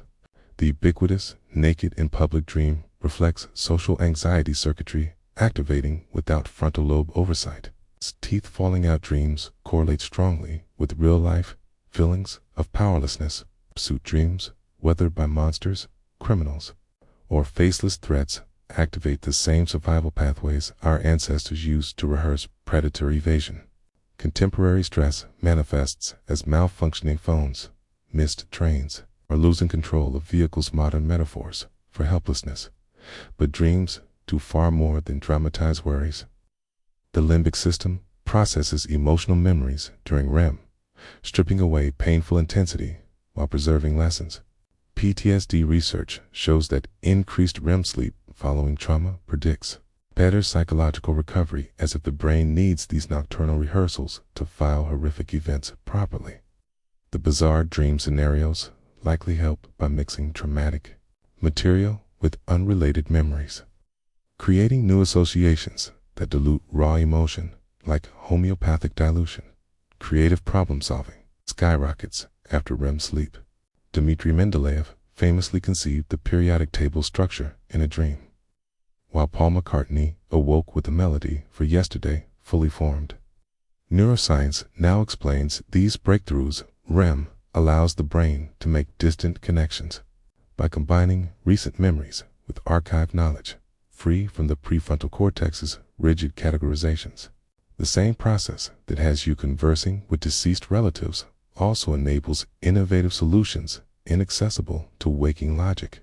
Lucid dreamers, those aware they're dreaming while still asleep, demonstrate even more extraordinary capacities. fMRI scans show their brains simultaneously activating both the logical prefrontal regions and dreamings. Emotional centers, a neurological tightrope walk previously thought impossible. With training, some can control dream narratives, practicing skills that improve waking performance. Olympic athletes now incorporate lucid dream rehearsals into training, as motor neurons fire in perfect sequence during imagined performances. The body itself participates in these nocturnal visions. Genital arousal during dreams bears little relation to dream content. Even disturbing nightmares may coincide with physical responses. Heart rate and breathing fluctuate wildly to match dream scenarios, while pain receptors remain active enough to incorporate real sensations. A cramped limb might morph into a dream injury. Only smell seems largely absent from dreams, its neural pathways apparently too ancient to enlist in these cortical productions. Sleep deprivation's cruelest punishment is stealing these nocturnal healing sessions. Rats denied REM develop ulcerated skin, weakened immune responses, and eventually die not from lack of rest, but from the absence of this specific neural processing. Human studies link REM deficit to poor emotional regulation and decreased problem-solving agility. Even more troubling, many antidepressants suppress REM entirely, forcing the question, are we trading short-term mood stabilization for long-term emotional processing? Morning brings the inevitable curtain call. As dawn approaches, REM periods grow longer, the final acts stretching nearly an hour as if reluctant to end.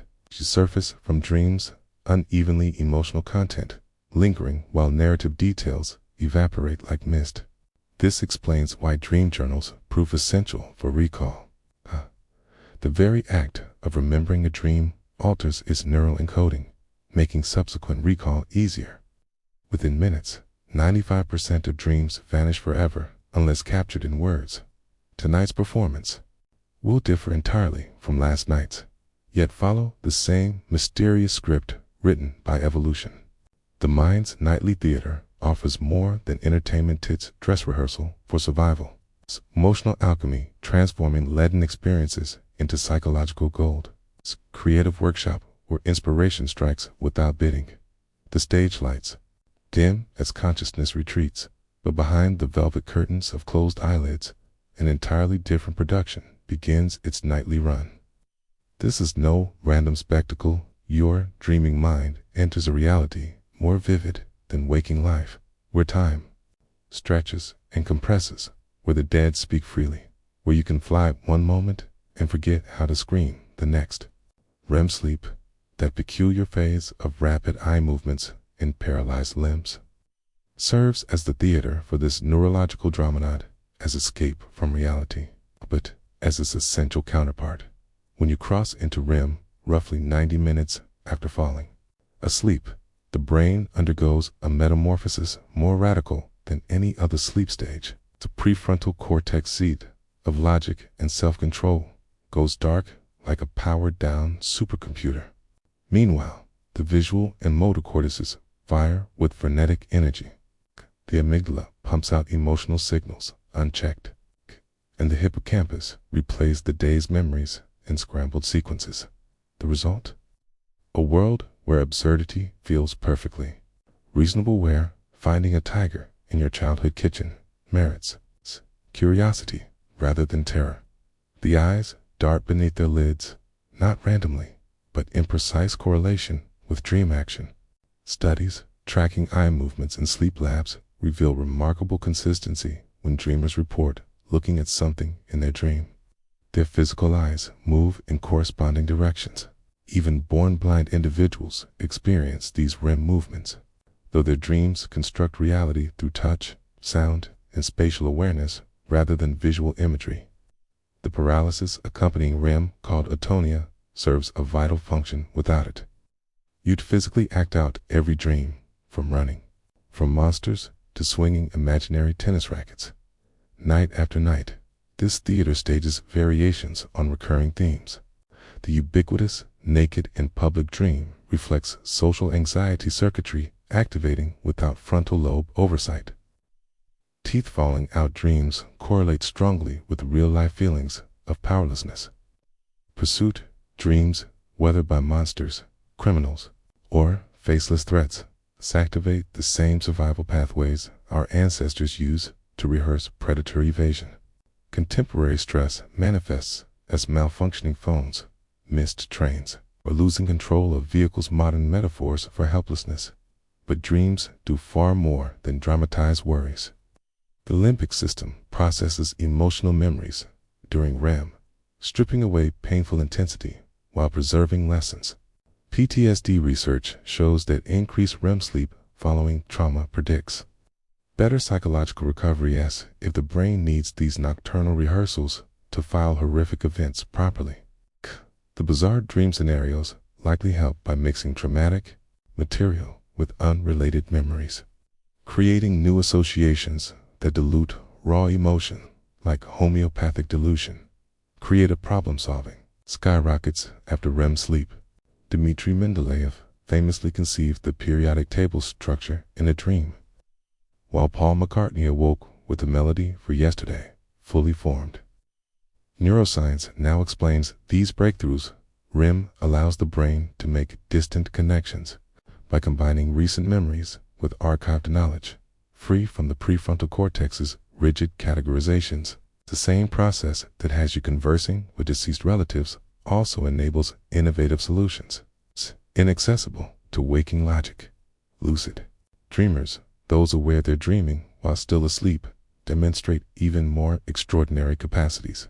fMRI scans show their brains simultaneously activating both the logical prefrontal regions and dreamings. Emotional synthesis, neurological tightrope walk, previously thought impossible. With training, some can control dream narratives, practicing skills that improve waking performance. Olympic athletes now incorporate lucid dream rehearsals into training, as motor neurons fire in perfect sequence during imagined performances. The body itself participates in these nocturnal visions. Genital arousal during dreams bears little relation to dream content. Even disturbing nightmares may coincide with physical responses. Heart rate and breathing fluctuate wildly to match dream scenarios, while pain receptors remain active enough to incorporate real sensations. A cramped limb might morph into a dream injury. Only smell seems largely absent from dreams. Its neural pathways apparently too ancient to enlist in these cortical productions. Sleep deprivation's cruelest punishment is stealing these nocturnal healing sessions. Rats denied REM develop ulcerated skin, weakened immune responses, and eventually die not from lack of rest, but from the absence of this specific neural processing. Human studies link REM deficit to poor emotional regulation and decreased problem-solving agility. Even more troubling, many antidepressants suppress REM entirely. Forcing the question, are we trading short-term mood stabilization for long-term emotional processing? Morning brings the inevitable curtain call. As dawn approaches, REM periods grow longer, the final acts stretching nearly an hour as if reluctant to end. She surface from dreams, unevenly emotional content, lingering while narrative details evaporate like mist. This explains why dream journals prove essential for recall. The very act of remembering a dream alters its neural encoding, making subsequent recall easier. Within minutes, 95% of dreams vanish forever unless captured in words. Tonight's performance will differ entirely from last night's, yet follow the same mysterious script written by evolution. The mind's nightly theater offers more than entertainment. It's dress rehearsal for survival. Emotional alchemy, transforming leaden experiences into psychological gold. It's a creative workshop where inspiration strikes without bidding as you surrender to the deepest stages of sleep. A hidden purification begins, a silent deluge of cerebrospinal fluid, washing through your brain like a spring tide through riverbanks, scouring away the metabolic debris accumulated during waking hours. This nightly ablution is the work of the glymphatic system, nature's answer to the brain's sanitation crisis. Operating solely under the cover of unconsciousness, the process begins with a paradox. Your neurons shrink. During deep, slow-wave sleep, brain cells contract by nearly 60%, widening the channels between them. Glial cells, those tireless caretakers, swell strategically to squeeze the extracellular space, creating pressure gradients that propel cerebrospinal fluid through neural tissue.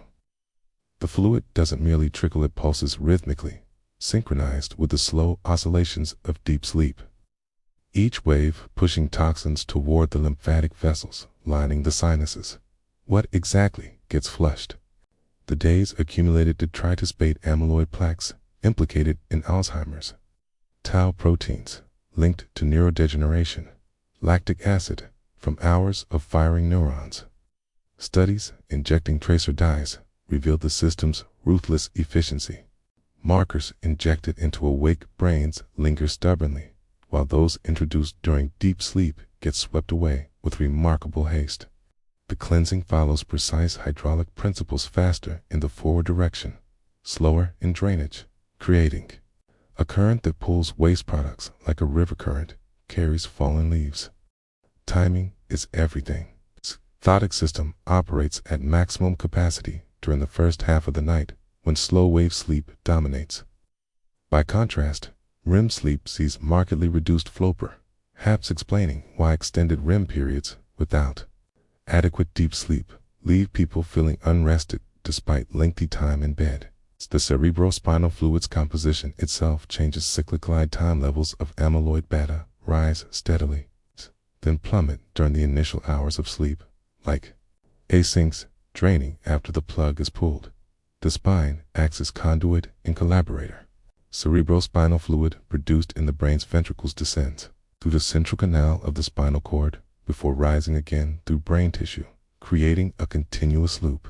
Sleep position matters. Lateral side sleeping positions facilitate more efficient waste clearance than supine or prone positions, possibly explaining evolutionary preferences for fetal positioning during rest. Even the pulse of cerebral arteries contributes to the rhythm, their expansion and contraction with each heartbeat helping drive the fluid circulation. Disruptions carry consequences. Chronic sleep deprivation correlates with amyloid plaque accumulation even in healthy adults, not over decades, but within weeks. Night shift workers show markedly reduced glymphatic efficiency. Their circadian disrupted brains struggling to perform this critical maintenance. Traumatic brain injuries appear to damage the system's infrastructure, leaving neurons stewing in their own waste, a factor potentially contributing to post-concussion cognitive decline. Yet opportunities for optimization exist. Omega-3 fatty acids strengthen astrocyte function, bolstering the glymphatic system's pumping capacity. Certain flavonoids found in berries enhance clearance pathways. Controlled hypothermia, like pre-sleep cold showers, may improve efficiency by lowering cerebral metabolic rate prior to cleaning cycles. Even simple hydration plays a role. The system operates on fluid dynamics. After all, though drinking too close to bedtime risks interrupting the process with bathroom trips, the gut whispers its influence too. Atea, meningo-lymphatic vessels critical. Drainage points for the glymphatic system are exquisitely sensitive to inflammatory signals from intestinal microbiota. Imbalanced microbiome triggers immune responses that can clog these exit pipes, trapping toxins in neural tissue. Patients with poor gut diversity often display telltale patterns of impaired waste clearance, visible on specialized MRI scans. Morning light filters through the curtains, and the system winds down. The shrinking neurons plump back to full size. Extracellular spaces narrow, and the cerebrospinal rivers slow to a trickle. You awaken refreshed, not merely because you rested, but because your brain spent the night in intensive care, bathed, detoxified, and renewed. The emerging science suggests we've misunderstood sleep's purpose for centuries. It's less about passive recuperation than active deep cleaning. It's less a shutdown than a meticulous night shift, scrubbing the day's accumulation from your most precious organ. The implications ripple outward. Could enhancing lymphatic function delay neurodegenerative diseases? Might future insomnia treatments focus less on sedation and more on mechanically facilitating this cleansing? The research continues, but one truth stands clear. Those precious hours when consciousness dissolves are hardly wasted. They are the brain's non-negotiable hygiene ritual, without which our minds would choke on their own exhaust. Midnight passes like a silent thief in the neural architecture of your mind, not stealing, but rearranging, trimming the overgrown hedges of memory, painting out faded passages of yesterday's thoughts, remodeling the labyrinth where experience and expectation collide. This nocturnal editing is synaptic pruning, the nervous system's paradoxical act of strengthening itself through loss, of becoming more by choosing less. The process doesn't reflect failure of retention, but mastery of focus, the brain's way of trading trivial recall for profound understanding. Dawn's light reveals nothing of this ruthless curation. You notice only the results, that sudden solution to yesterday's problem, the song lyrics now effortlessly recalled, the motor skill that flows where it once faltered. Beneath the surface, your synapses have undergone radical reconstruction during slow-wave sleep, governed by principles neuroscientists are only beginning to decipher. The rules defy conventional logic. The memories receiving the strongest reinforcement aren't those most frequently revisited, but those tagged with emotional weight or behavioral relevance. A single meaningful conversation might embed deeper than 100 routine transactions because your limbic system marked it as keep amid the synaptic shuffle. Microglial shape-shifting. Neural landscapers direct the pruning process with startling precision. Their branching extensions patrol cerebral tissue ceaselessly, testing synaptic connections like gardeners examining rose bushes for weak stems. By dawn light microscopy, they appear almost thoughtful as they sever underused neural pathways with physiological shears, their cell membranes engulfing redundant synapses like careful consumers recycling unused materials. The debris gets converted into raw biochemical components for new connections, creating a closed-loop system of neural reinvention. The necessity becomes clear through dysfunction. Children with pruning deficiencies exhibit overlapping, inefficient neural connections resembling overgrown forests where no path stands distinct condition correlating with sensory processing disorders. At the opposite extreme, overzealous pruning manifests in the hollowed-out neural landscapes of schizophrenia, where crucial associative pathways get trimmed beyond functional capacity. The balance lies in strategic reduction strengthening core pathways by eliminating competing distractions, like focusing a camera lens by blurring non-essential elements. Modern life disrupts this ancient algorithm. The constant barrage of unprioritized information news updates, social media scrolls, streaming content floods the brain with unmarked memories competing for limited synaptic real estate. Sleep becomes fragmented by devices emitting circadian disrupting blue light, interrupting the slow oscillations during which pruning occurs most efficiently. The result: generation reporting unprecedented memory complaints despite consuming more information than any in history.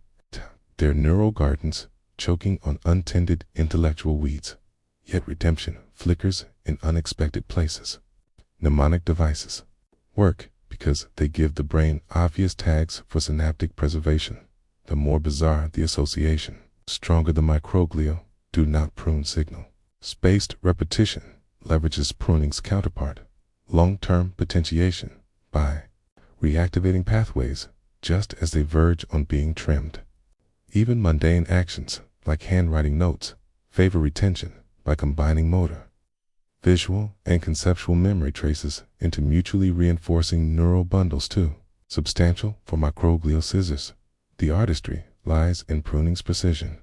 Motor skills illustrate this perfectly. A pianist's fingering comes effortless, not through added complexity, but through stripped-down efficiency. Extraneous movements edited out until only the essential remains. Language acquisition follows similar rules. Fluent speakers don't recall more vocabulary, but access curated selections faster because competing alternatives get pruned away.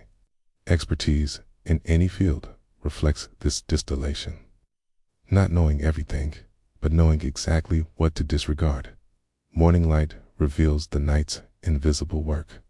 You'll never recall what got deleted, the unimportant names, the irrelevant details, the abandoned solutions, but their absence creates space for what matters to shine clearer. This silent curation continues lifelong, its priorities shifting with age. Childhood pruning carves foundational pathways. Adolescence focuses social cognition. Adulthood optimizes specialized skills. In senior years, distill wisdom by preserving principles over particulars. The process never truly ends, because learning never stops. Each experience sparks new connections, even as others fade. Mind, your brain endlessly rewriting its own rulebook to accommodate changing needs. What feels like forgetting is often upgrading, losing the specific to retain the meaningful, sacrificing resolution to preserve pattern. Your memories aren't disappearing, but distilling, like whiskey aging in oak barrels where evaporation concentrates flavor even as volume decreases. Dawn's first rays herald the completion of this nightly renovation. The unimportant has been cleared away, the essential reinforced, the neural landscape prepared for new growth. Tomorrow's pruning will begin. A new loss, but with purpose, not through erosion, but by design. Nightfall does not quiet your body, it transforms it. As conscious thought dissolves into dreams, your organs begin their intricate dance of reinvention, directed by the autonomic nervous system's moonlit rhythms. The heart slows its tempo, but deepens its cadence. The lungs trade daytime's erratic bursts for sleep's measured tides.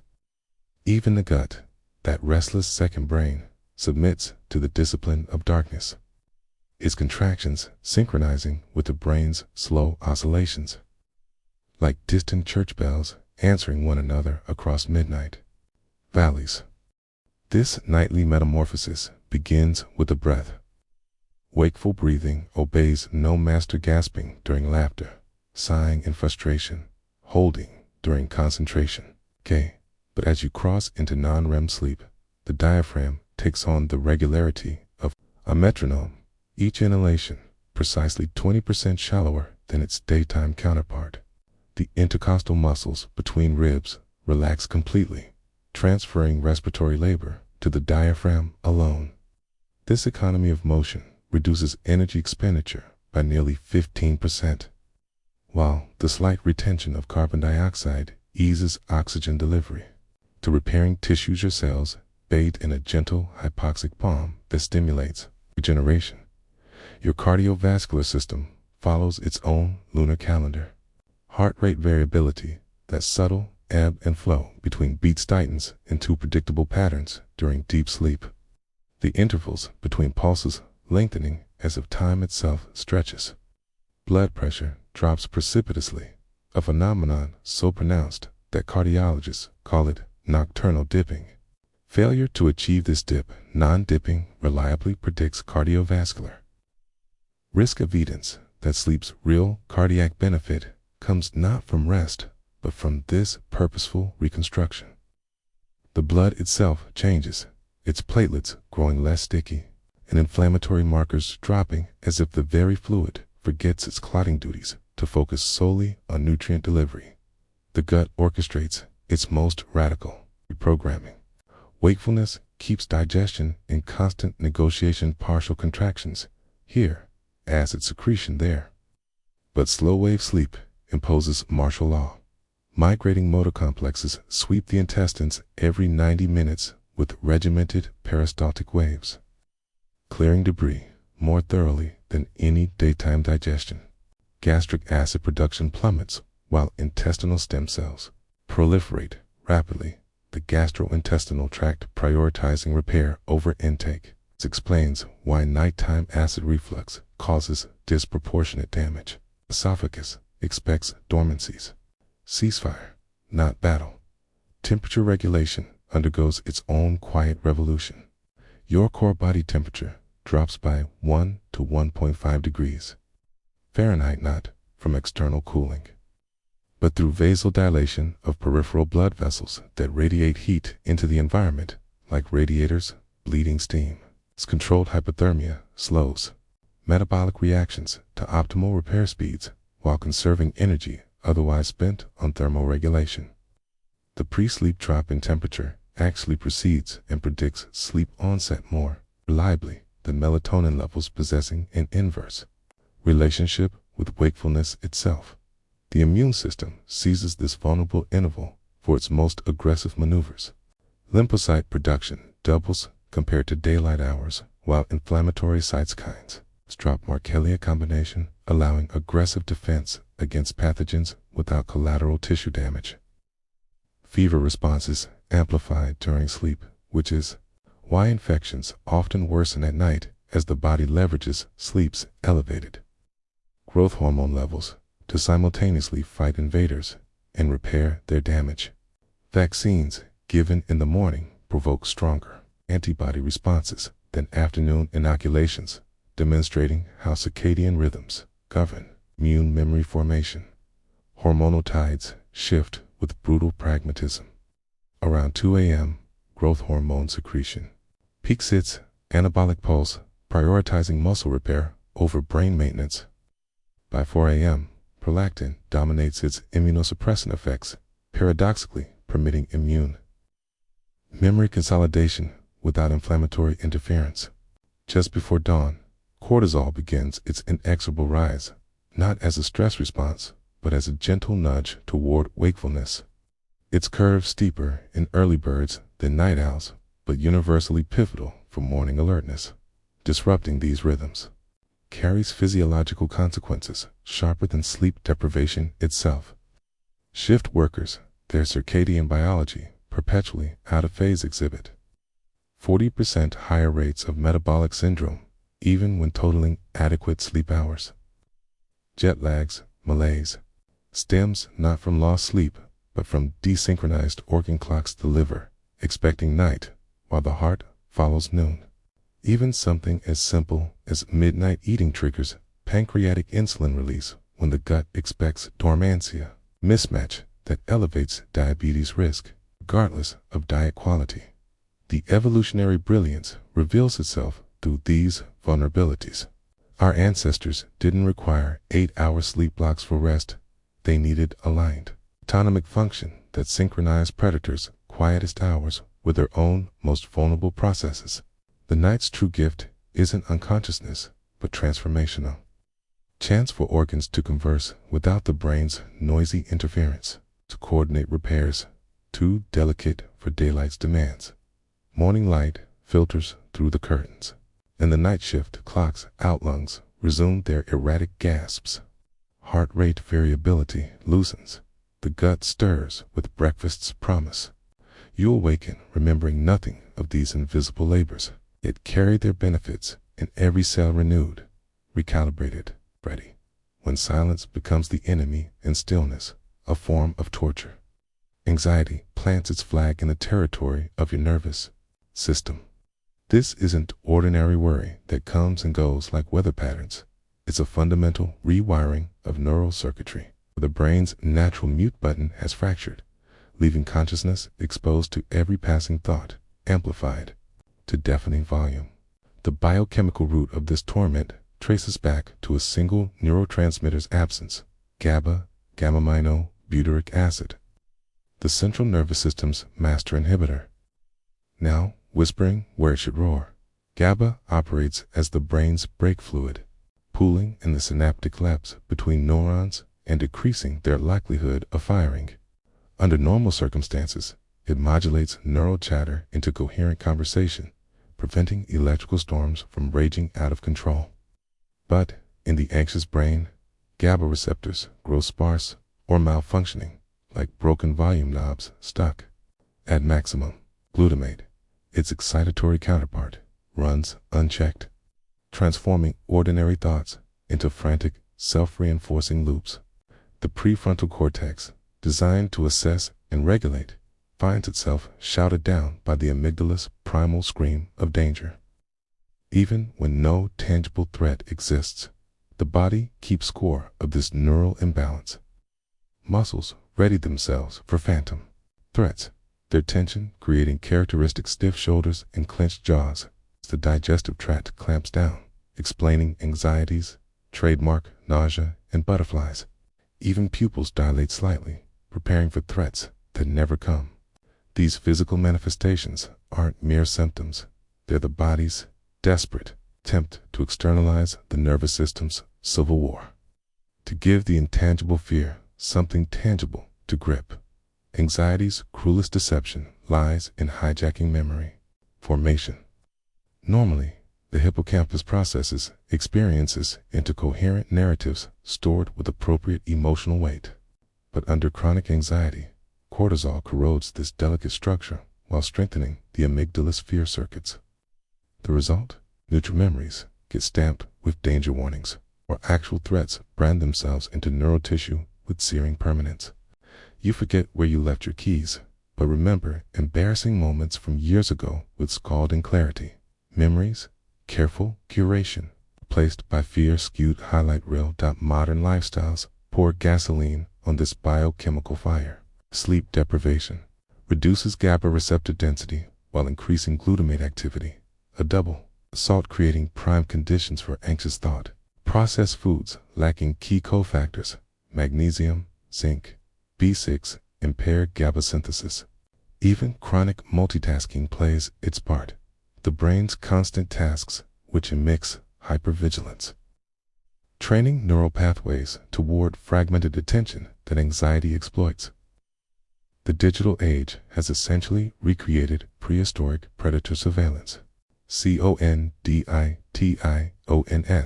without the catharsis of actual physical threat resolution. Yet, recovery remains possible through rewiring what's been misfired. Cognitive behavioral therapy works not by positive thinking, but by gradually exposing the amygdala to feared scenarios until its oversensitivity dulls, essentially teaching the brain new predictive algorithms through lived experience. The physiological. SIGH.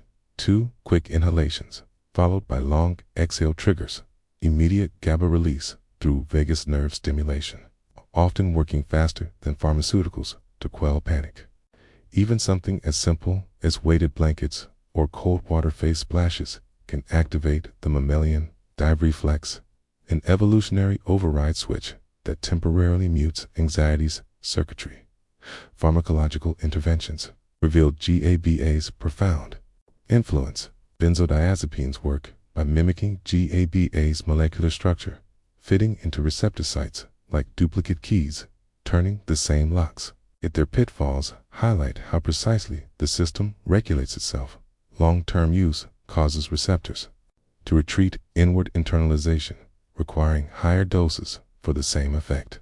More promising are newer GABA modulators, like gabapentin, which enhance the neurotransmitter's production without directly substituting for it. Even SSR is ultimately influenced the GABA-glutamate balance through downstream effects, restoring inhibitory brakes while easing excitatory gas. The gut microbiome whispers its own contribution to this neural conversation. Certain probiotic strains, Lactobacillus, rhamnosus, Bifidobacterium lungum, actually increase GABA receptor expression in key brain regions through the gut-brain axis.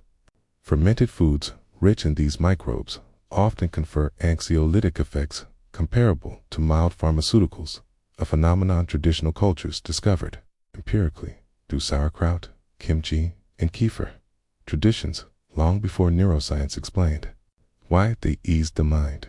Sleep emerges as anxiety's most potent non-pharmaceutical remedy.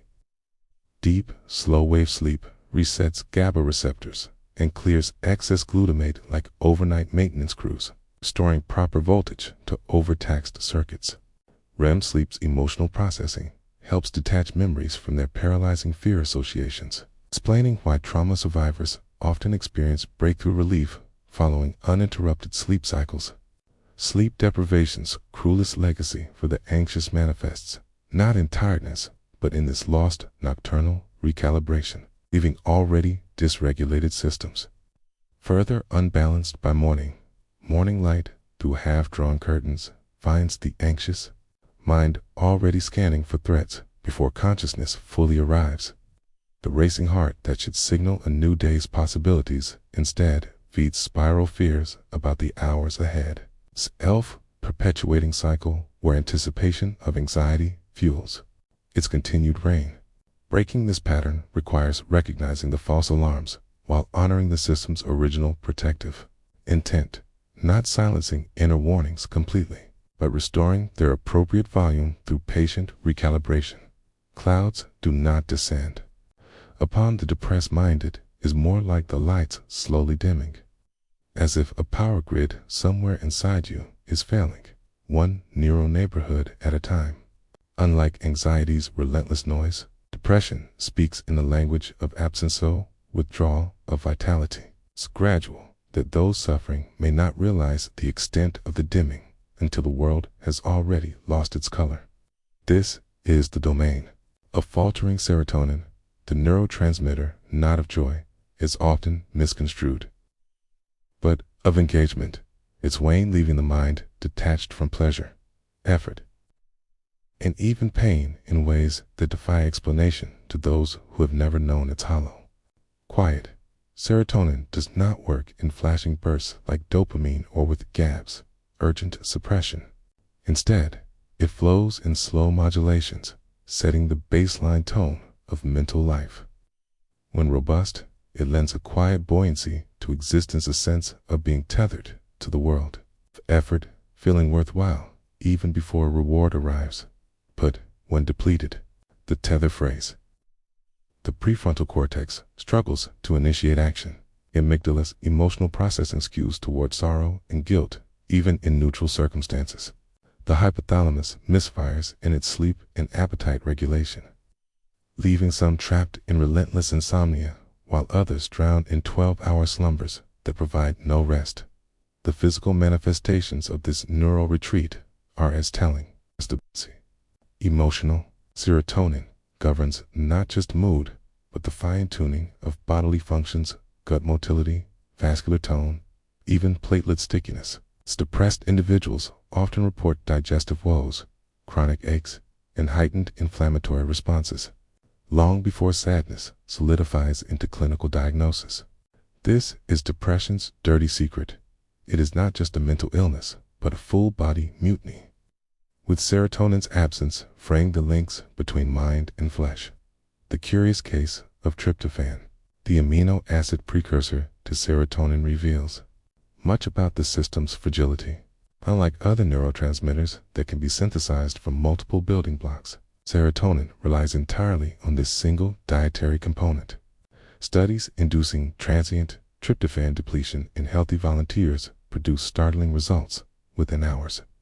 Subjects exhibit depressive thought patterns, amygdala hyperactivity, TEV, and reduced prefrontal regulation, clear evidence of how quickly this precarious system falters when its supplies are interrupted.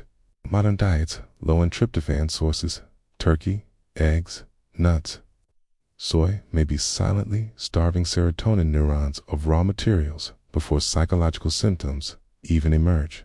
Sleep's role in serotonin regulation presents another cruel paradox. Deep, slow-wave sleep is essential for replenishing serotonin receptors. Yet depression frequently disrupts sleep architecture, particularly the restorative phases that should facilitate such repairs. The resulting depletion creates a self-perpetuating cycle. Poor sleep begets serotonin deficiency, which further degrades sleep quality. Even the seasonal ebb of sunlight in winter months can trigger these imbalances through serotonin's photosensitive synthesis pathways, leaving some spiraling annually as reliably as leaves falling. The most insidious distortion occurs in time perception.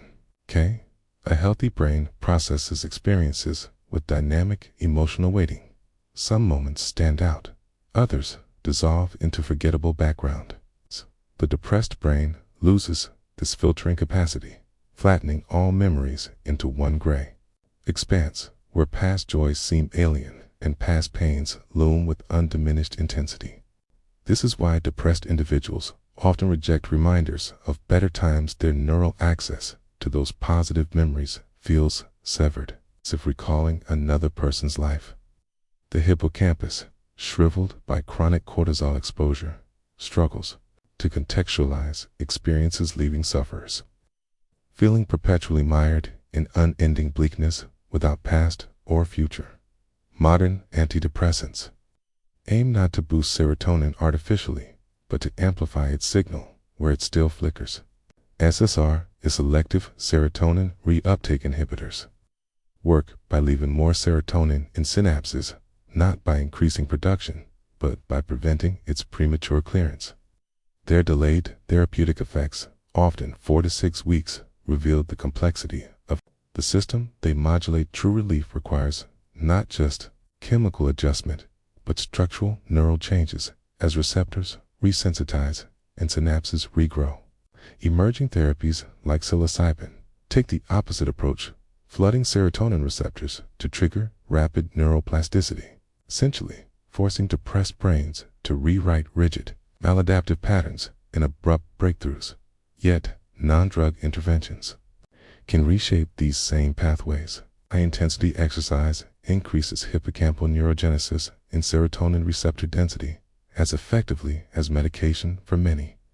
Bright light therapy corrects seasonal deficits by stimulating the very retinal ganglion cells that regulate serotonin synthesis. Even the simple act of maintaining circadian routines, waking, moving at consistent times, stabilizes serotonin's fluctuations when willpower fails to summon motivation. The gut microbiome again emerges as an unlikely player. Certain bacteria, particularly strains producing short-chain fatty acids, upregulate tryptophan absorption while inhibiting inflammatory cytokines that interfere with serotonin production. The much-cited link between fermented foods and mental health gains new contexts. These microbes may assist in extracting every possible serotonin as precursor from available nutrition when internal reserves run low. Morning light, when perceived through depression's filter, illuminates no possibilities, only obligations, devoid of the chemical spark needed to engage them. Where the anxious brain wakes racing, the depressed brain stalls, struggling to justify movement when serotonin's quiet urging of this matters has gone silent. The tragedy lies not in sadness, but in this detachment, not in overabundance of pain, but a lack of connection to anything potent enough to hurt or heal. Yet neuroscience now recognizes what sufferers have always sensed. Depression is not an absence of strength, but a biological blockade preventing its expression. You know, the craving before you know the thought, sudden restlessness in the hands, the tightening in the chest, the world narrowing to a single point of focus. Addiction begins not with pleasure, but with memory, the brain over-remembering a reward until the anticipation eclipses the thing itself. The neuroscience reveals the cruel joke what we call addiction isn't an abundance of enjoyment, but it's erosion. It's not the overstimulation of desire, but the silencing of satisfaction's quiet voice.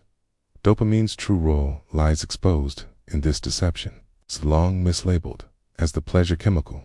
Its primary function is prediction, not enjoyment. Difference between wanting and liking laid bare in the addicted brain. When you bite into food, hear a favorite song, or achieve a goal, dopamine doesn't spike during the experience. That's the realm of opioids and endocannabinoids. Instead, it fires before the reward arrives, creating a neural signature screaming, "This matters. Remember how to get more?" The hijacking occurs when this system learns to well. Each addictive substance or behavior, alcohol's cabergoic rush, KD, INGs, acetylcholinergic Ts, opioids, direct endorphin mimicry unwittingly, taps into these ancient reinforcement pathways with unnatural precision. Unlike food or sex, these stimuli require no digestive processing or social navigation. Their rewards come pure and immediate, flooding synapses with dopamine concentrations no natural experience could match. The nucleus accumbens lights up like a pinball machine, marking the moment as supremely relevant through wildly disproportionate chemical applause. Neuroplasticity then conspires against recovery. With each use, glutamate strengthens connections between environmental cues, a favorite bar's neon sign, the crunch of pill bottle plastic, and the anticipated high-automating desire until cravings feel reflexive. Meanwhile, dopamine receptors downregulate in defense against the chemical tide, requiring escalating doses just to feel baseline normality.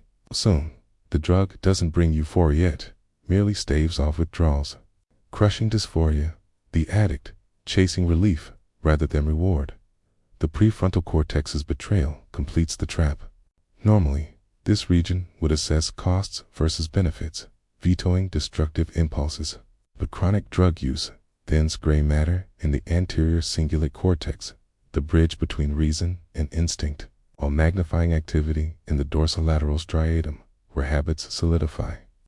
The result resembles a car with hypersensitive gas pedals, mesolimbic dopamine, and faulty brakes, weakened prefrontal inhibition, careening toward oblivion while the driver screams unheard warnings. Addiction's defining tragedy emerges when wanting surpasses liking. Studies exposing rats to cocaine, then measuring their actual consumption reveal preferring anticipation over the drug itself, pressing levers to receive the reward, then ignoring it once obtained. Human addicts describe identical patterns: frantic acquisition, followed by mechanical, joyless use. The memory of pleasure outlives the capacity to feel it, neural correlative of the French term la petite mort, the little death, where each hit kills satisfaction even as it inflames desire. This dysregulation spreads through the brain's valuation system.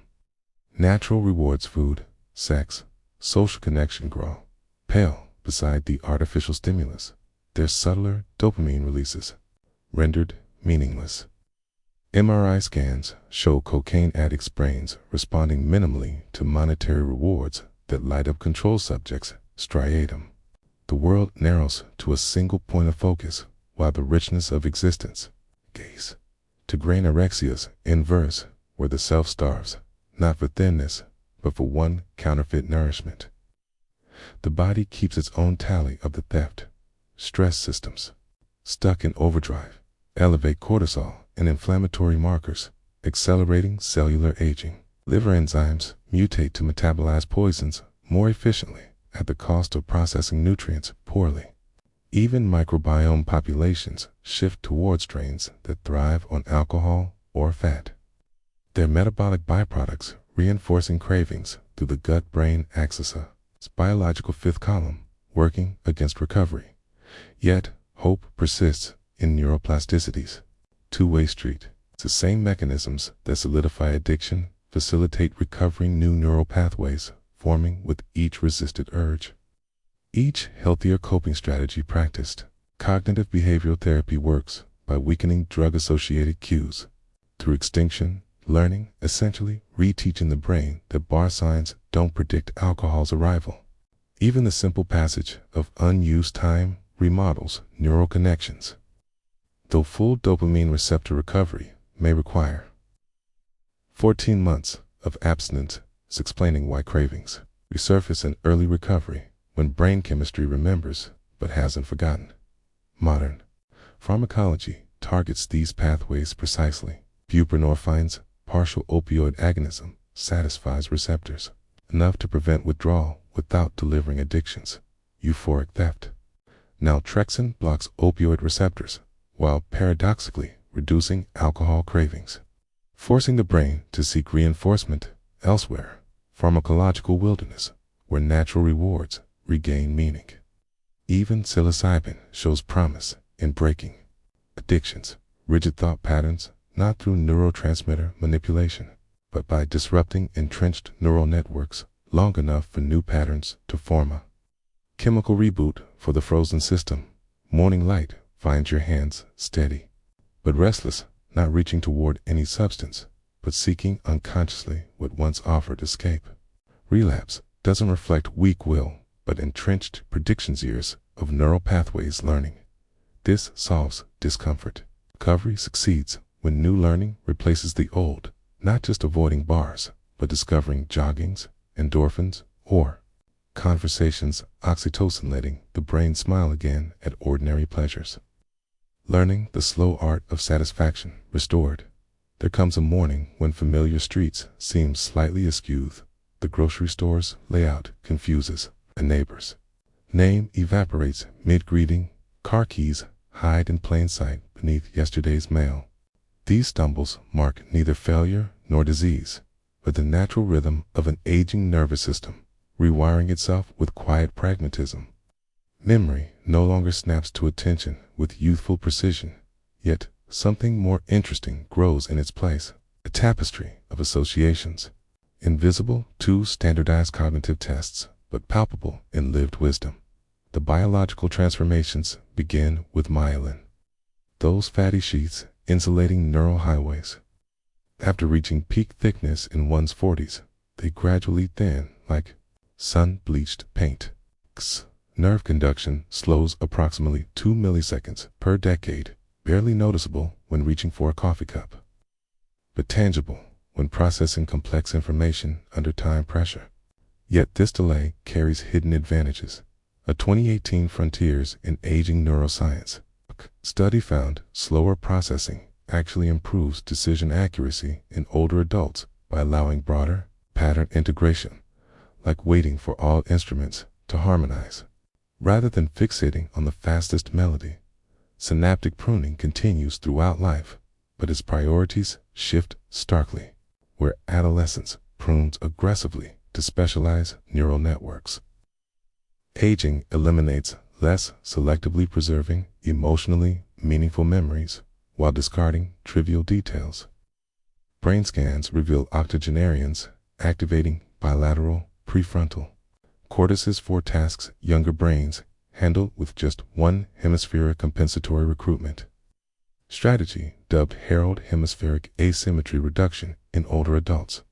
What appears as slowing often represents increased deliberation or systems cross-checking before committing to action. The hippocampus seat of new memory formation shrinks predictably with age, explaining why learning Mandarin at 60 demands greater effort than at 6.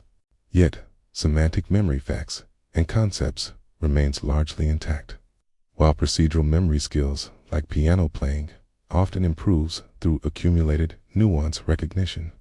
Elderly typists, for instance, outperform younger counterparts, not through faster fingers, but by anticipating entire word patterns, decades of experience compressed into microsecond efficiencies. Neurochemical landscapes shift their boundaries. Dopamine receptors dwindle by nearly 10% per decade post-20, blunting reward-seeking impulsivity, but also making novel experiences less enticing. Serotonin transporter density increases, creating greater emotional equilibrium despite processing. More loss of bittersweet trade-off, where grief cuts less sharply, but joy sparkles less brightly. Acetylcholine's graceful decline impacts work and memory, that mental scratch pad for phone numbers and shopping lists. It interestingly spares creative cognition. Wisdom's neural signature emerges from these very changes. Older brains exhibit lower amygdala reactivity to negative stimuli, but heightened medial prefrontal activation, biological basis for the positivity effect, where pleasant memories dominate recall. Complex social reasoning lights up default mode networks that younger adults use only during rest as if life experience trains the brain to reserve its highest processing power for human connection rather than abstract puzzles. Longitudinal studies tracking lawyers, doctors, and orchestra conductors reveal late career excellence hinges not on faster thinking but subtler pattern recognition, detecting the flawed legal precedent, the atypical symptom. The violinist's barely rushed tempo, physical movement becomes neuromedicine. Aerobic exercise preserves hippocampal volume better than any pharmaceutical intervention. Weight training sparks brain-derived neurotrophic factor BDNF production that counters age-related synapse loss. Even simple balancing exercises enhance proprioception while stimulating cerebellocortical circuits vulnerable to atrophy. Cliché of use it or lose it holds neurological truth, but with crucial nuance. Activities combining physical, cognitive, and social engagement, dancing, gardening, tai chi, confer greater protection than any single factor alone. Sleep's renaissance may surprise those anticipating decline, while total sleep time decreases. Slow-wave sleep maintains remarkable stability until very advanced age, a testament to its biological necessity. REM sleep percent often increases, possibly facilitating emotional regulation through life's accumulating losses. The elderly typically experience more awakenings, yet paradoxically report better sleep satisfaction than middle-aged insomniacs, perhaps because retired life permits daytime napping's evolutionary norm rather than industrial society's monophasic ideal. Modern threats accelerate normal aging through inflammation's stealthy erosion. Chronic stress elevates IL-6 and TNF, alpha cytokines that degrade myelin and synaptic connections. Ultra-processed diets lacking phytonutrients deprive microglia of tools for repair. Loneliness correlates with amyloid plaque accumulation independently of genetics, suggesting social connection may be as neuroprotective as any supplement. Yet interventions show impressive promise. Mediterranean diets reduce cognitive decline risk by 35%. Bilingualism delays dementia onset by 4 to 5 years. Novel, learning new languages, instruments, even complex video games stimulates dendritic branching comparable to 30-year younger brains. Morning sunlight through thinning curtains takes on new meaning in the aging brain, each photon captured by retinal ganglion cells, helping regulate circadian rhythms grown fragile with time. Movements feel deliberate now, occasionally hesitant, yet often more precise in their economy. What's lost in speed is gained in depth. Where once stood a library of isolated facts, now grows an interconnected web of relation and meaning. The nervous system's final masterpiece may be its quietest, not resisting time's passage, but refining its essence until only what truly matters continues to spark. Every thought you think, every skill you practice, every memory you cherish leaves a physical mark on your brain, not metaphorically, but literally, beneath the surface of conscious experience. Your nervous system perpetually remodels itself like London's ever-shifting skyline, tearing down unused connections and strengthening meaningful ones. This is neuroplasticity, not some mystical healing force, but the cellular reality that learning is less about filling a static vessel than carving new pathways through living tissue. The revolution begins at the synapse, that microscopic gap between neurons where whispers become shouts. When you repeatedly practice French verb conjugations or guitar chords, presynaptic neurons release more glutamate with each firing, while postsynaptic neurons sprout additional receptor branches.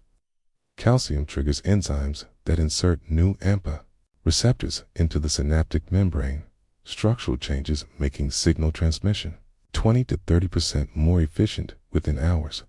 Simultaneously, supporting astrocytes reposition themselves like stagehands adjusting spotlights, selectively nourishing active circuits while withdrawing support from idle ones. Myelin adapts with equal precision. Oligodendrocytes in the central nervous system and Schwann cells peripherally detect frequently firing axons and begin spiraling fatty sheaths around them, sometimes having as many as 150 concentric layers.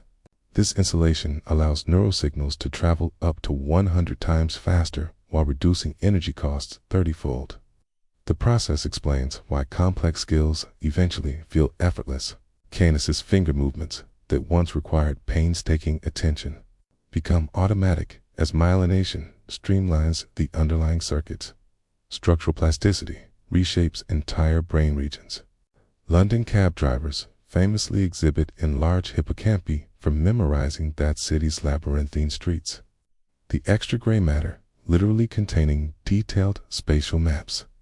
Similarly, Braille readers develop expanded somatosensory cortex regions for their reading fingers, while violinists show enhanced motor areas controlling left-hand fingering. These changes aren't genetic gifts, but earned through relentless practice, the neural equivalent of a blacksmith's arm, growing thick with muscle from years at the forge. The molecular machinery enabling these transformations reads like a genie watches mechanisms. BDNF, brain-derived neurotrophic factor, acts as fertilizer for synaptic growth, while tissue plasminogen activator helps dissolve obsolete connections. NMDA receptors serve as plasticity's gatekeepers, allowing calcium influx only when presynaptic and postsynaptic neurons fire together, the physiological basis of cells that fire together, wire together.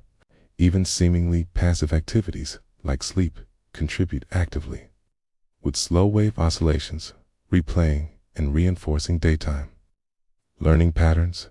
Neuroplasticity's timeline shatters conventional wisdom. Once thought limited to childhood, we now know remodeling continues throughout life, albeit at differing rates. Children's brains exhibit explosive synaptic proliferation, 100,000 new connections per second during peak periods, followed by aggressive pruning. Adults maintain more moderate plasticity, while seniors show slower but still significant adaptability, particularly when combining physical and cognitive challenges. A 2018 Nature study demonstrated that 60-year-olds learning juggling displayed white matter changes comparable to college students undertaking the same training. Harnessing this power requires understanding its rules. Brief, intense practice sessions outperform marathons by optimizing protein synthesis windows. Novelty triggers more robust remodeling than rote repetition, explaining why learning Mandarin or jazz improvisation proves more neuroprotective than crossword puzzles for aging brains. Even adversity serves a purpose. Controlled stress, like challenging hikes or cold exposure, upregulates plasticity factors, while chronic stress erodes them. The difference between strengthening a muscle and straining it beyond repair. The body participates in neural remodeling through unexpected channels. Skeletal muscle contraction releases myokines that cross the blood-brain barrier to stimulate BDNF production. Gut microbiota produce neurotransmitters and short-chain fatty acids that modulate synaptic plasticity. Even the mechanical stimulation of chewing appears to enhance hippocampal neurogenesis in animal models, perhaps explaining why tooth loss correlates with cognitive decline independently of nutrition. Technological innovations. Now, let us observe plasticity in real time. Diffusion tensor imaging tracks white matter remodeling week by week in language students. Optogenetics allows precise stimulation of specific neural pathways to enhance or block plasticity experimentally. Transcranial magnetic stimulation temporarily alters cortical excitability, creating windows for accelerated learning, a technique already aiding stroke rehabilitation. The implications ripple across disciplines. Education systems prioritizing standardized testing over deep learning may inadvertently stunt synaptic development. Workplace design ignoring sensory motor variability could limit employees' cognitive adaptability. Even urban planning influences citizens' neuroplastic potential through opportunities for spatial navigation and social connection. Yet neuroplasticity's greatest revelation may be philosophical. Your brain is neither hardwired at birth nor infinitely malleable, but exists in constant dialogue with experience, not a computer running programs, but a living ecosystem shaped by every interaction. The skills you cultivate today physically reconfigured the instrument that will perceive tomorrow's world. An ongoing reciprocity between structure and function. Between the organ and its use, we find the biological basis of growth itself. The brain does not ache in isolation. There are days when thoughts move through syrup, when words clot on the tongue, when concentration fractures under the weight of invisible static. This cognitive fug, often dismissed as fatigue or stress, has a silent architect.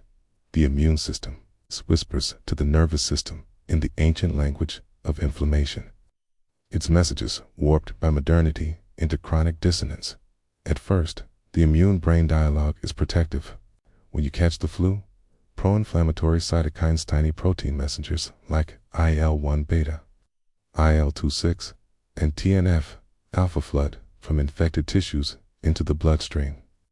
They cross the blood-brain barrier through leaky regions called circumventricular organs, binding to receptors on endothelial cells and triggering a second wave of inflammation within the brain itself. Microglia, the brain's resident immune sentries, shift from surveillance to attack mode, pruning synapses presumed compromised by infection while inducing fatigue to force rest. Fever suppresses pathogen replication. Brain fog minimizes energy expenditure. It is an elegant, temporary defense, but modernity has disrupted this delicate negotiation. Obesity, chronic stress, poor sleep, and industrial diets seed low-grade inflammation that never fully recedes. The body lives in perpetual false alarm, cytokines whispering danger long after the threat has passed. Microglia, conditioned by endless alerts, grow hypervigilant, attacking healthy synapses, impairing neurogenesis, and reducing synaptic plasticity. Studies of patients receiving immunotherapy, high-dose cytokines for cancer treatment, feel the cognitive cost. Up to 50% develop symptoms resembling depression, brain fog, or even psychosis within days, their neurons besieged by friendly fire. The gut is often complicit. Intestinal permeability. Leaky gut allows bacterial lipopolysaccharides, LPs, to seep into circulation, where they trigger systemic inflammation. The liver responds with C-reactive protein, which further activates microglia.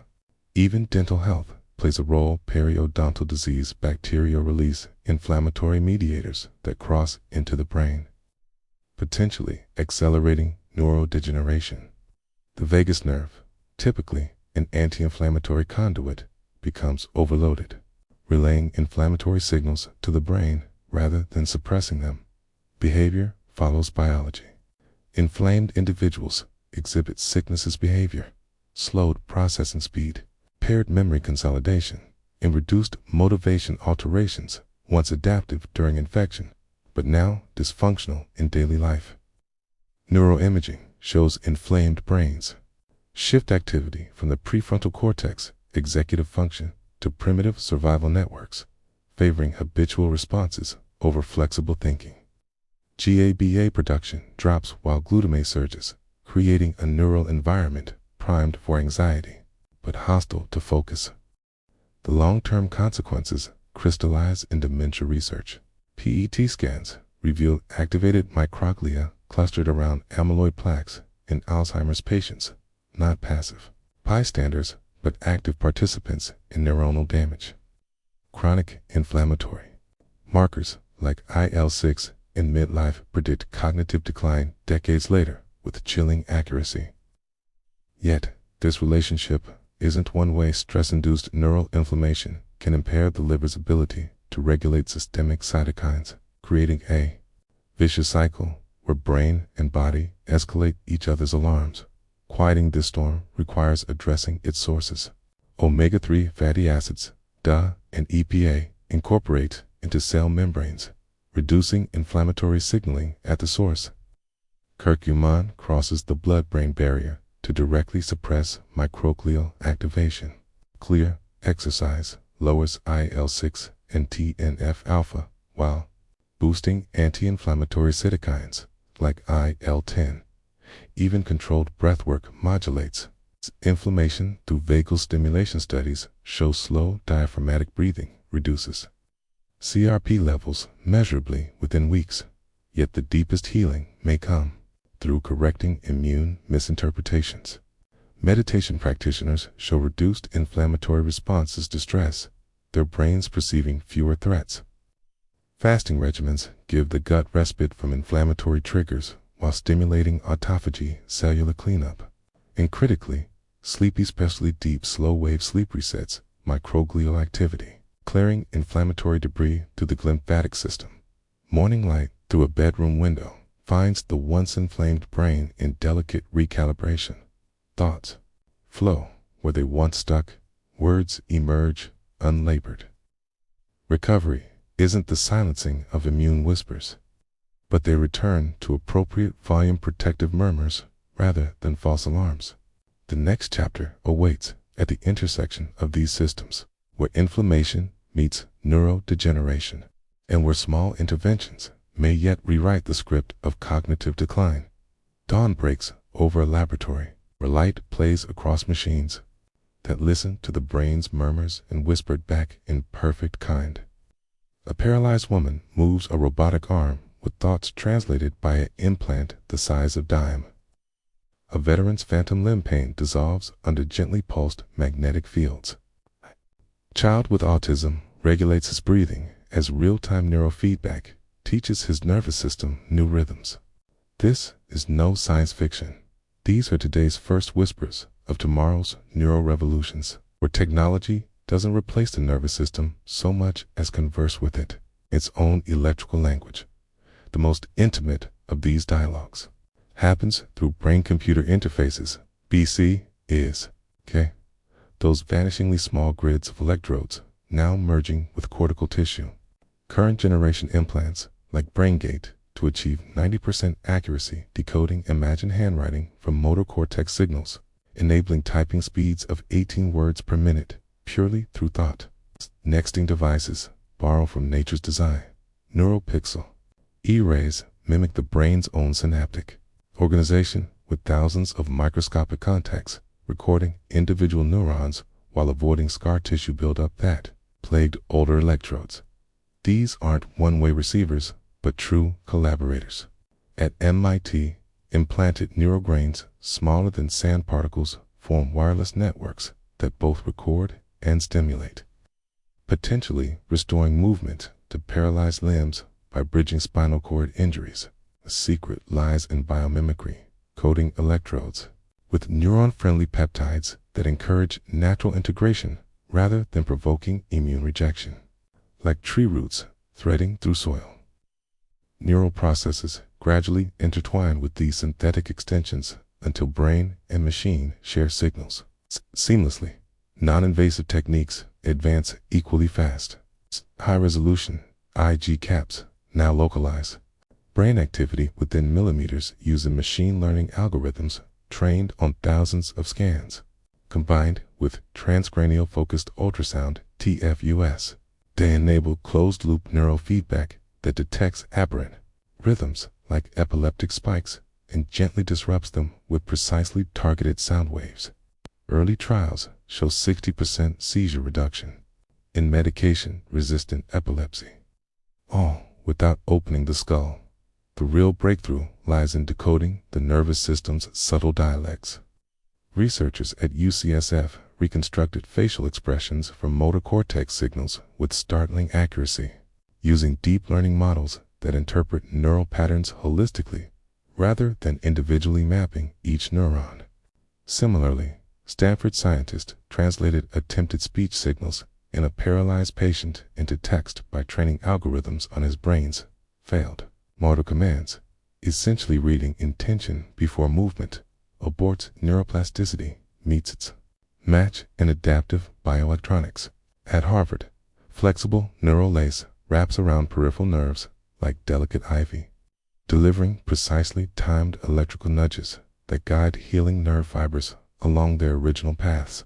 For phantom limb pain, VR combines with muscle nerve sensors to show patients virtual limbs moving smoothly, their brains rewiring to discard maladaptive pain signals within weeks. The gut-brain axis gets its own technological mediators. Smart pills with pH and pressure sensors now map digestive tract activity in real time, revealing how gut contractions correlate with anxiety attacks, paired with vagus nerve stimulators that learn individual response patterns. These systems anticipate inflammatory flares and deliver preemptive signals, potentially transforming autoimmune disease management. Genetic editing enters the neural conversation. CRISPR-engineered viruses deliver light-sensitive ion channels to specific neuron types in optogenetic therapy, letting doctors activate or silence malfunctioning circuits with laser precision. Early trials for Parkinson's show motor symptoms improving by 70% when substantia nigra neurons are gently stimulated in sync with natural movement rhythms rather than continuously flooded with electricity. Even consciousness itself may get remapped. Scientists at France's CNRs induce out-of-body experiences using rhythmic transcranial magnetic stimulation to disrupt angular gyrus function temporarily. Therapeutically applied, this could help trauma patients reprocess memories from a detached perspective, essentially allowing the brain to rewrite its own painful narratives. Tomorrow's neurotechnology won't just treat, but teach. BC is already provide real-time dopamine reward signals when stroke patients attempt correct movements, capitalizing on the brain's reinforcement learning system more effectively than conscious praise. NYU experiments with neural tutoring that detects the moment a student's focus wavers and adjusts lesson difficulty dynamically to maintain engagement without fatigue. Ethical quandaries emerge alongside breakthroughs. Who owns implanted neural data? Can employers require cognitive enhancement? Should mood optimizers be covered by insurance? The debates rage, but one truth persists. The most transformative technologies won't override our biology, but collaborate with it, not replacing the nervous system's whisper, but amplifying its inherent wisdom toward healing. Morning light finds caging neurons in a Parkinson's patient firing cleanly again, the rhythms synced to a palm-sized implant. The breast woman watches her amygdala activity soften in real time through VR neurofeedback. What was science fiction becomes standard therapy, not through brute force intervention, but by finally learning the quiet language nerves have spoken all along. The nervous system has always been a conversation in electric whisper between cells, an intricate dialect of ions and synapses, a language written not in words, but in the silent pulse of existence itself. From the first spark of a newborn's neurons firing in amniotic darkness to the final quiet dimming of aged circuits, this dialogue never ceases. It learns, adapts, stumbles, and heals, a testament to resilience older than memory itself. We have walked through the corridors of this hidden architecture, traced the branches of dendrites like rivers on a map, followed neurotransmitters through the dark gaps between cells, witnessed the quiet labor of glial caretakers, and marveled at the reverberating echoes of memory and sensation.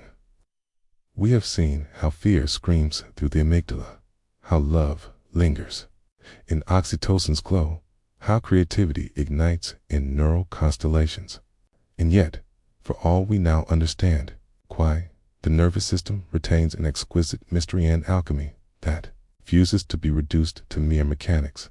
Perhaps this is its greatest marvel, not its complexity, but its poetry, the way a scent can unlock a forgotten childhood afternoon, the way fingertips remember a lover's touch years later, the way music bypasses reason to tap directly into the spine, summoning tears or joy without permission. These moments remind us that neurology is not just the study of synapses, it's the study of the soul scaffolding. The future will bring sharper scans, smarter implants, deeper cures, but no intervention will ever replicate the quiet genius of the system as it was made. A neuron's whisper contains the history of life itself, the distilled wisdom of generations encoded in membranes and myelin. To know this, to truly feel it in the pulse at your wrist, the breath in your lungs, the thoughts behind your eyes, then, is to recognize a marvel far greater than any technology. So as you close this book, pause and listen. Somewhere beneath your skin, 86 billion neurons are humming, relaying a story that began before you took your first breath and will continue in ways science still strains to grasp. The most profound revelations lie not in laboratories, but in the intimate awareness of your own living nervous system, its whispers becoming your voice, its rhythms shaping your experience of time, its quiet symphony echoing every instant of your life. The conversation never ends. You are both its speaker and its audience, and all it asks is that you listen.